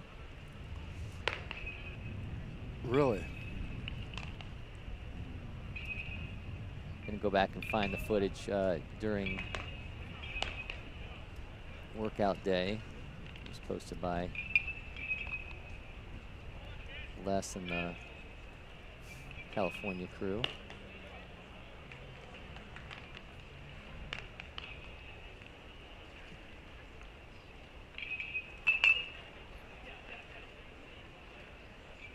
There you go, Leonardo Knapp Schwarzenegger. So he's his dad is the nephew of Arnold Schwarzenegger. The 2028 is on the Junior Future Games roster. Wow.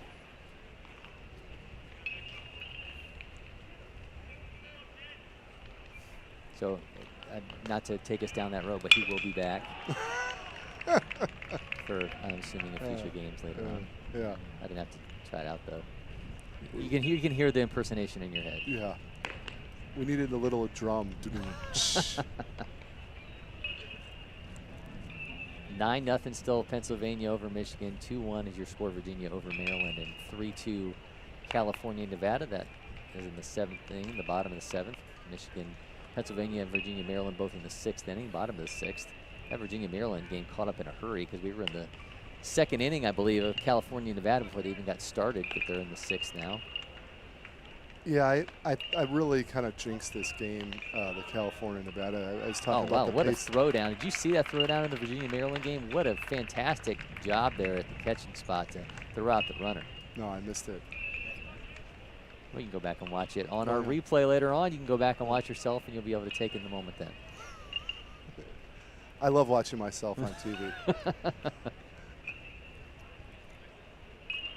Well, they have a monitor when you walk in to the complex here. There's a little kind of welcome center, and it has a monitor on it. And I often go past it, and they're showing these broadcasts on it, and kind of have to like put my hand down like that because I don't want the person who's manning the desk there to look in front, look back, look front, look back.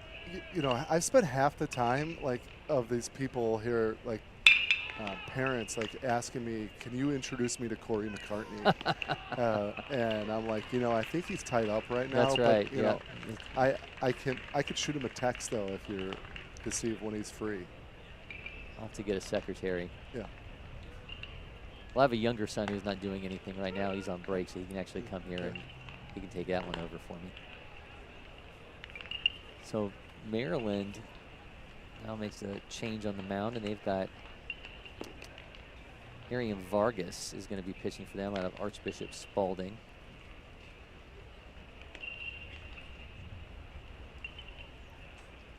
Vargas, 6'1", 206-pounder, second-ranked righty in Maryland, 77th ranked righty in the nation, 252 overall. He's up to 92 with the fastball, changeup, curve, and slider. He's showing some good breaking balls in warm-ups here.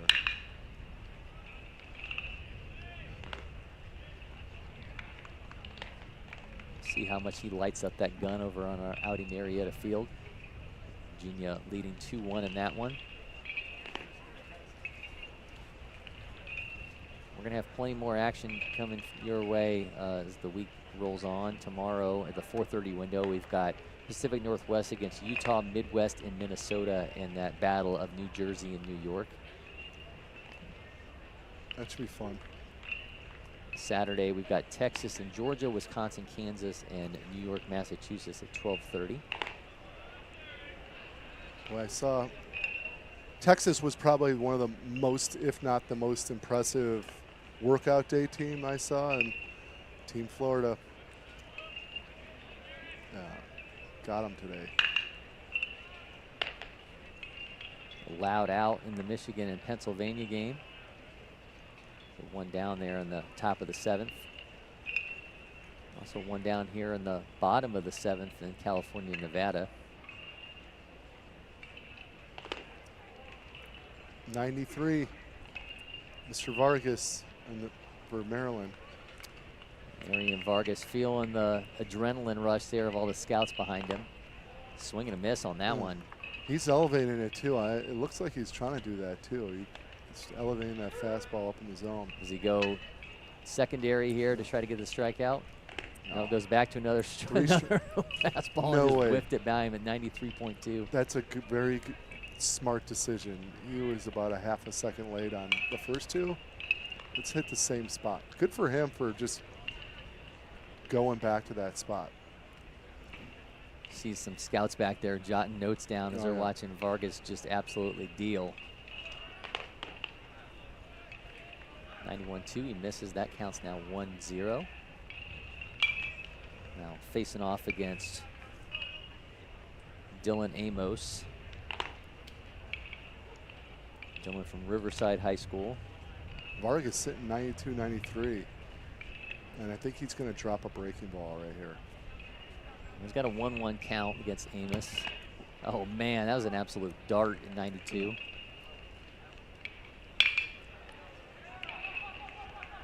More traffic on the base pass in Michigan and Pennsylvania. Run across the board, the play to the plate in time for the out. That's a big time breaking ball. And that's the type of stuff they teach at the next level. Like, hey, let's elevate that fastball, live the four seam up top of the zone, and then drop that 12-6 breaking ball.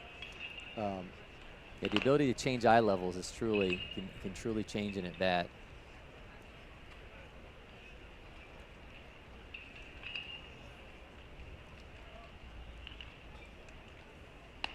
And Vargas at 2026, listed at 6'1", 207.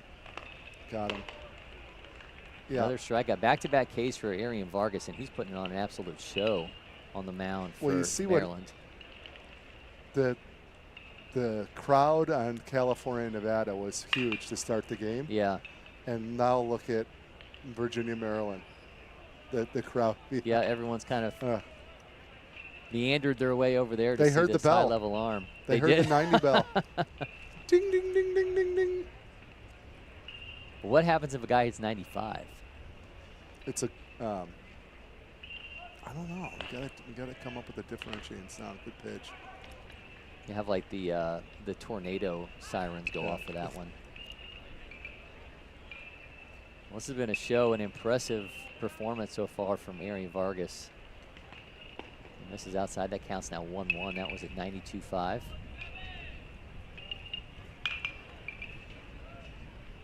Collected 2 strikeout victims so far. We got a ball on the field from another Kind of has game. that David Price little side rocker step here. Ball in play. That one's going to go into right field. Catches it for the out. Where do you kind of stand on when a guy has from the windup? Can a guy have too much going on where you figure out, okay, if that gets out of sync, he's going to have a hard time getting himself back on track mechanically? Yeah, I mean that's why. I mean that's the whole why you want to.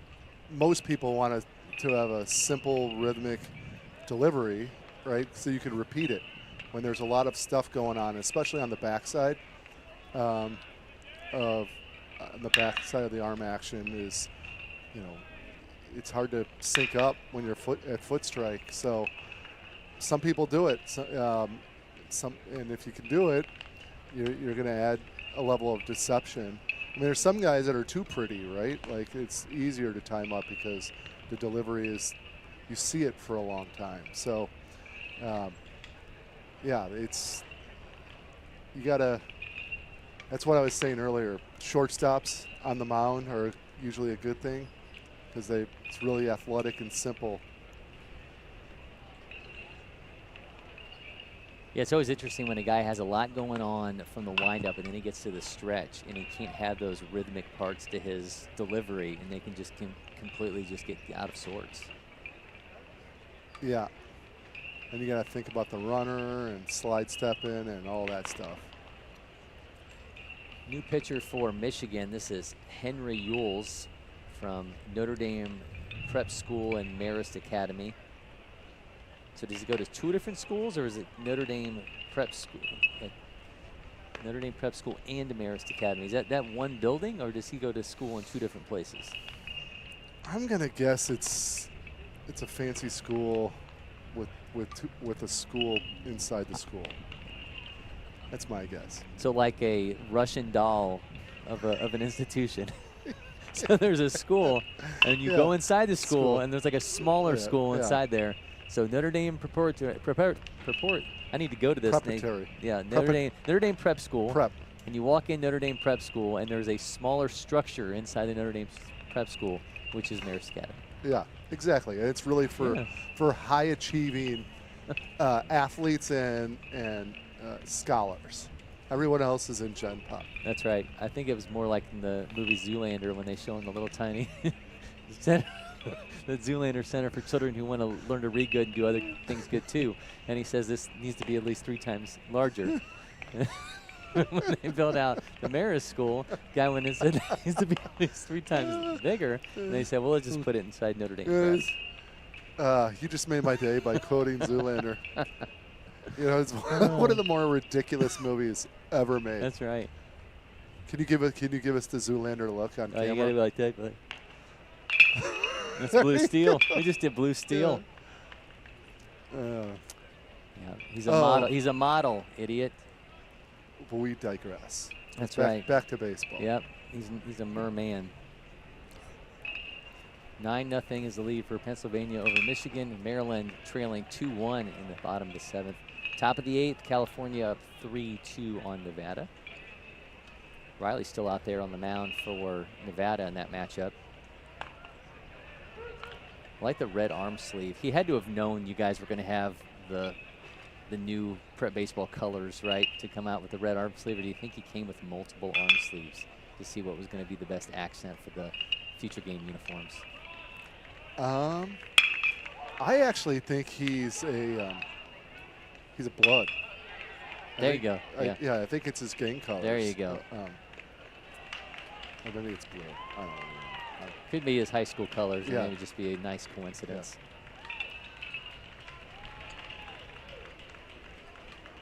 Pennsylvania keeping Michigan off the board so far, trying to build on that lead. They're up 9-0.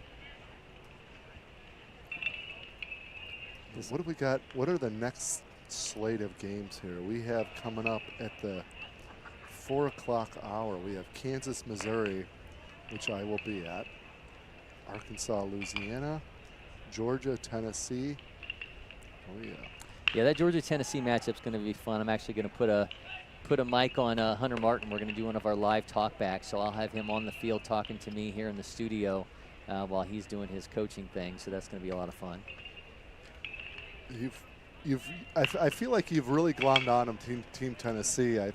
I'm seeing some. Well, I know that because I had to have notes to be prepared to be able to talk to him about his roster. So that's how I was able to tell you a few things about Tennessee. So,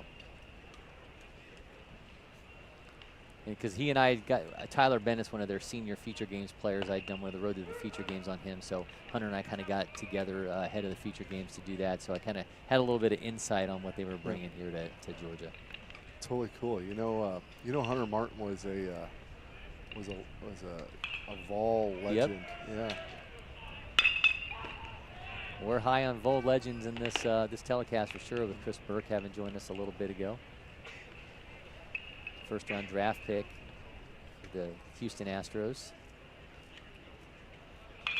One of the faces of college baseball. Yeah, he really has become that. They have a lot of fun on those broadcasts too.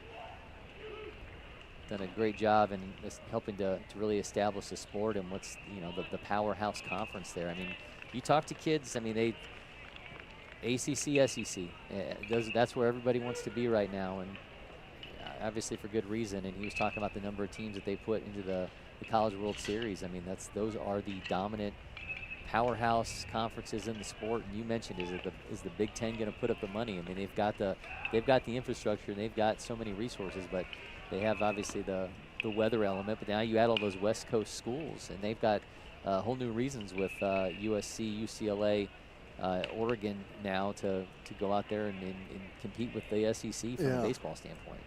How messed up are these conferences now? You should just blow up all conferences, like start from scratch, like rename them at least. Rename them. Yeah. I mean, try to imagine somebody comes in. You know, we had a foreign exchange student in my house with us, I guess it was almost 2 years ago.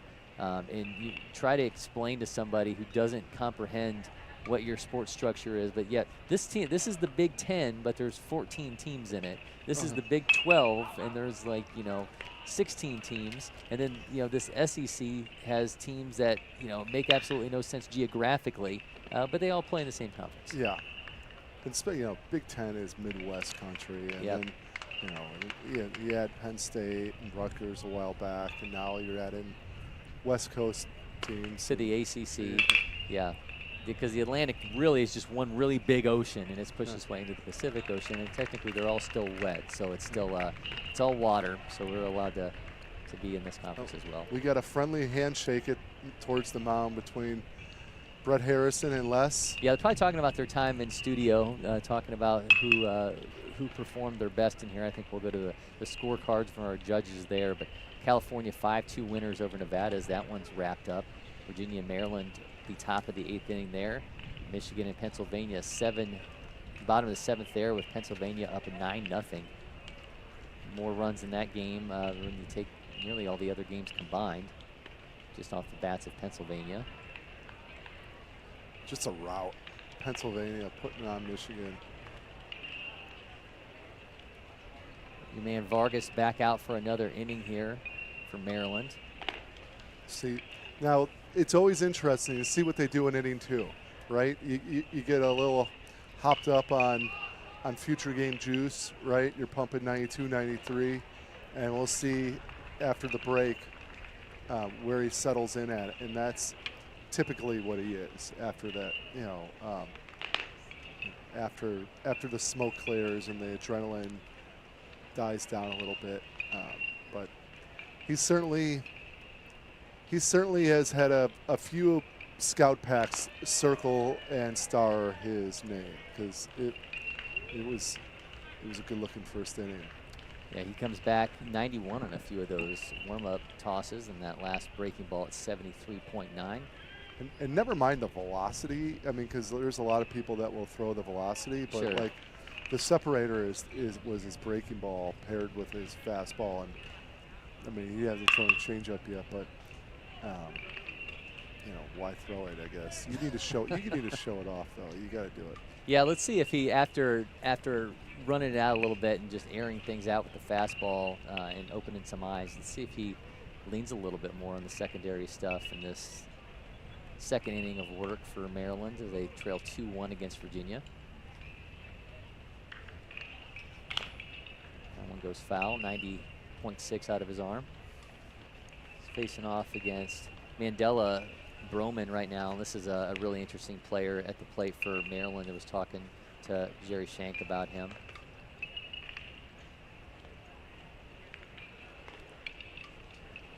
Excuse me, for Virginia. Miller School of Albemarle, 5'10", 160-pounder, #1 ranked outfielder in Virginia, 6th overall, 63rd in the nation.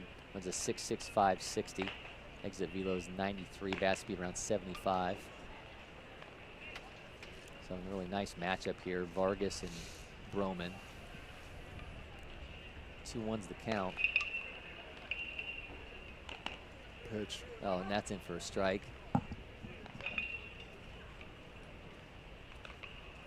'91.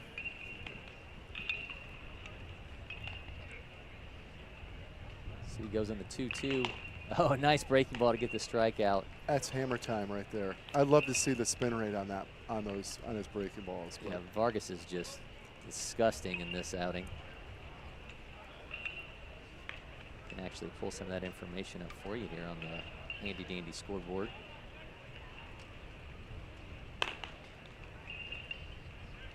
See if we get the spin metrics on this next pitch. Oh, look at you. Yeah, we got all kinds of toys here. Oh man, big swing through that. Finally a changeup. There it was. I don't think we're necessarily getting the spin off the scoreboard reader. Another strike. Man, he's just absolutely dealing. This has been an awfully impressive arm. He just doubled up on changeups, which is pretty ballsy. What do we got here? What's he coming with? Hammer? He's going back to fastball. Nope. Misses. He's got a 1-2 count. He's already got one strikeout. Had 2 in his first inning of work. Oh, just misses on the outside. Went to it again. He's got a 2-2 count. He's facing Cameron Duke out of Churchland. Swing, miss, K. Man, Arian Vargas putting on a show, putting his name on the ballot as mayor of Shovetown here on the first day of game action of prep baseball feature games. He reminds me of kind of that Colorado pitcher from a couple of years ago, Gregory Alford, who was just drafted in the 11th round, and he just signed for just under $2 million in the 11th round. Wow. By the Angels. So back to the curveball again. Are we getting spin metrics up here now? They're not showing up. That's another strike. He's just on another level right now.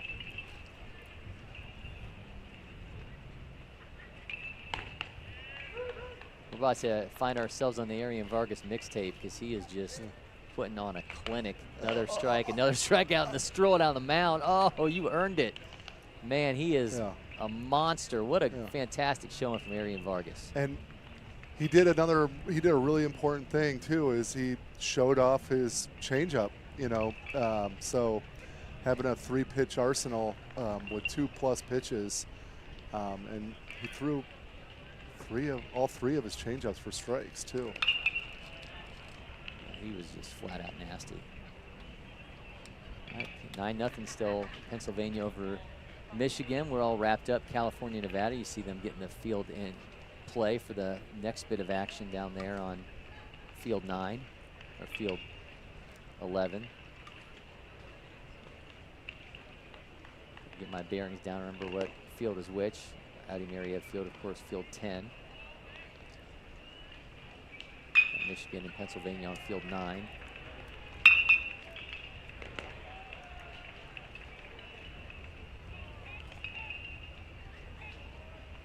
Dirks is on the mound right now for Maryland in that matchup.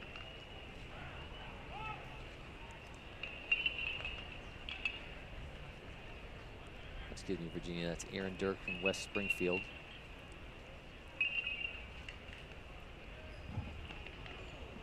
Hit by pitch in Michigan, Pennsylvania. The team's getting ready for the next matchup down there in the bottom left.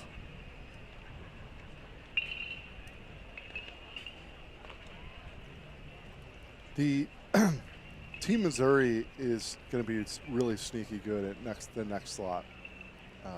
They look really good during BP and defense, and they always have a bunch of really good arms. Yeah, they got some dudes on that team for sure. I mean, you start looking at the kind of the top level guys for them. I mean, there's some guys who were putting on some shows here. Brooks Zumwalt, in particular, the second-ranked catcher in Missouri. I mean, that guy hit a couple homers here when we had him here for MPI. Anticipate he's just going to put on an absolute show as well. Look at you. You are like an encyclopedia of prep baseball. That's right. We're making things happen. Got to chamber it all. I can't tell you certain things. Sometimes can't tell you my own phone number, but I'll tell you some of this. I'll tell you what really matters. I guess. Yeah, stolen base in Michigan and Pennsylvania. Pennsylvania trying to build on this lead, say if they can end up putting a 10 spot on Michigan.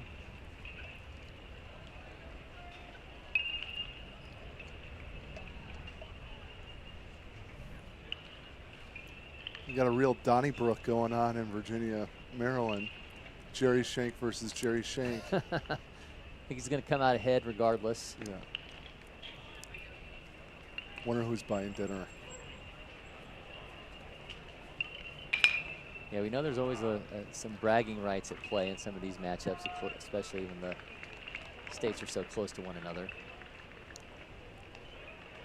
One thing I have noticed in the first day and a half is the floor of the player at this year's event, because there's no one's committed, is so high, and there's something for everybody, and especially And what I think a lot of the colleges are seeing is how many still really, really good players are still uncommitted at the 17U level. And this is a great opportunity for all level of schools to continue to find more players, because they're probably way behind the 25 class as well, you know, because portal season just closed, and now it's time to look at the high school athlete again. Pennsylvania's got one down. Michigan, though, threatening, see if they can get on the board here and wipe away that goose egg on their side of the scoreboard. One out skies that one into left center on the run.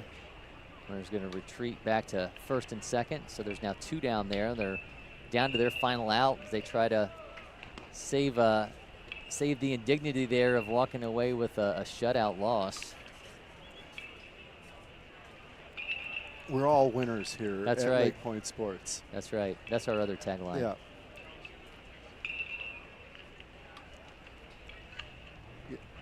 You know, I had my own personal tagline for the longest time, and I had to change it because I had no idea that "Keep It Juicy" was already taken. That's right. Here. Well, yeah. Certainly a mantra that we've seen kind of carry throughout the summer here, trying to find those moments of sportsmanship. So I really like that. I like people turning in sportsmanship. You know, just like good sportsmanship, good acts of kindness. Yep. You know, just that's what makes the world go around. Well, Michigan looking for a little kindness as they're trailing 9-0 in the top of the 8th. They got 2 down. See if they can break through. Meanwhile, Virginia up 2-1 over Maryland, and that one's in the bottom of the 8th.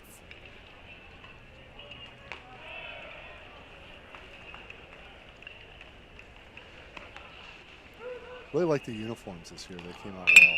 They did. A little hard to read sometimes when you're watching them on the broadcast like this. Yes, indeed. But I do like the look, especially with the inclusion of the new colors and logo. I think we've really watched stuff really fly out of the store here that we have, the Prep Baseball Clubhouse store here in the Baseball Village. People really gravitating towards a new logo and wanting to wear that. So I think that's really been a cool thing to watch people out and about with that stuff on. Warms the cockles of my heart. Yeah, Cory. Yeah, it was a long process, but I'm glad it's people are starting to identify as the new brand. So, but it's looks good. It sure does. Michigan does get on the board, but they lose 9-1 to Pennsylvania in that matchup as they go through for the handshake in that one. Meanwhile, Virginia looking to finish off a 2-1 win over Maryland. There's been a lot of really good-looking pitchers on this Maryland-Virginia game.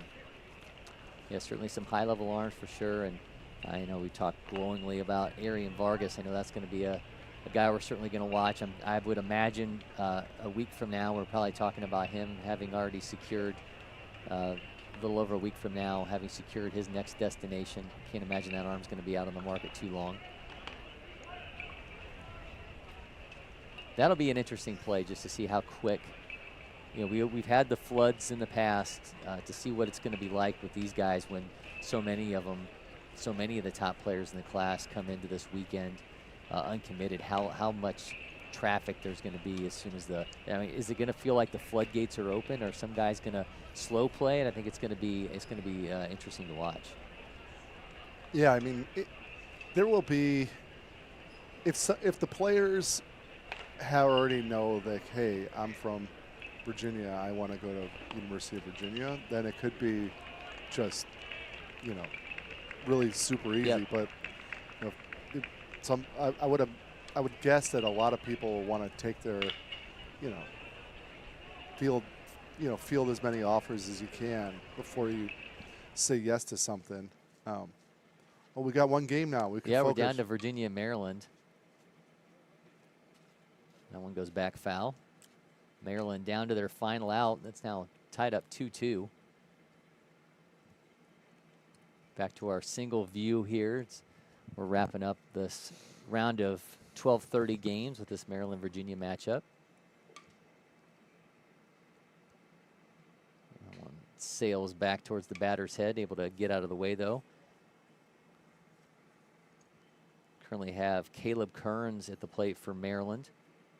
He's facing off against Aaron Dirks for Virginia.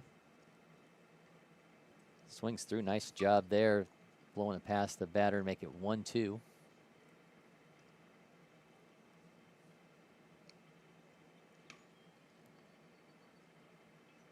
Oh, goes with the elevated fastball and gets himself a sword in the process. Nice job by Aaron Dirks. He playing the role of blacksmith here in the bottom of the 8th inning. So we're going to line it up. We have a tie, 2-2. So how was it a tie? What just happened? Wasn't it 2-1? No? I believe it was 2-1. It says 2-2 on the scoreboard, though. I have to pull back and watch the play-by-play on that one, but we must have missed it in our conversation. The 2-2 tie, Maryland and Virginia as they wrap things up. Jerry Shank's going to high-five himself here as he's able to get out with nobody high and nobody low. But we saw some fantastic play in this one, and we mentioned Arian Vargas and what he was able to do on the mound for Maryland in this one. Just a really nice showing out of him, for Virginia. Just a really great looking arm. Lots of really good looking pitchers in this game. Lefty, righty. And yeah, I wonder how it went from 2-1 to 2-2. I think we need to do some investigating here. Maybe Jerry wanted everyone to feel good about leaving the ball field, and they gave him a run, or who knows? But this will require some investigating. Well, maybe able to pull it up on our handy dandy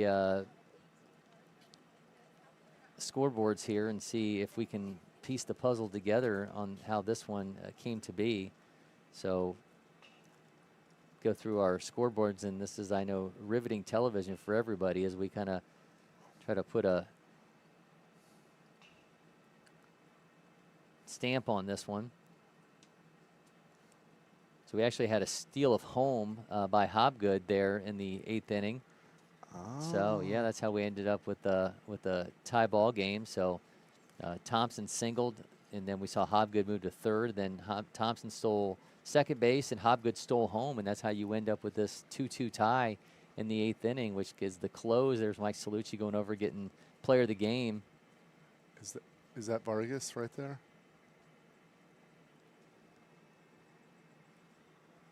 It's got a. That's actually Mandela Broman from Virginia. So it's got the bling on, the Dick's Sporting Goods player of the game. Now getting to wear that. They didn't hit our booth up for our vote for player of the game in this one, but 2-2 tie for Maryland and Virginia, and that's going to do it for our 12:30 crop of games. Sean Duncan, appreciate you coming on with us. We got more games coming at you tomorrow. Again, I mentioned we've got a long list of broadcasts that we're going to be doing across these few days of future games. We bring up our broadcast menu and show you what we've got coming to you tomorrow during the Friday slate of games. Well, as always, it was a extreme pleasure. Absolutely, and we'll certainly have you. We'll certainly be having you back soon in the studio with us. Go ahead and bring up our broadcast menu as we close things out here with Sean Duncan, Prep Baseball president and founder. Tomorrow during the 4:30 window, we've got Pacific Northwest against Utah, Midwest in Minnesota, and New Jersey against New York. Saturday is Texas and Georgia, Wisconsin, Kansas, New York, Massachusetts, and then Sunday we are on to the Junior Feature Games Championship as we wrap things up here from this 2024 edition of the Prep Baseball Feature Games. We head back to the studio here as we're going to sign things off from LakePoint Sports. Cory McCartney again, joined by Prep Baseball president and founder Sean Duncan. Sean, thanks for coming by. We'll certainly have you so back much fun again. Yeah, thank you. And Cory McCartney for producer Jack McCartney in the back saying thank you for joining us, and we're signing off. We'll see you next time from LakePoint Sports.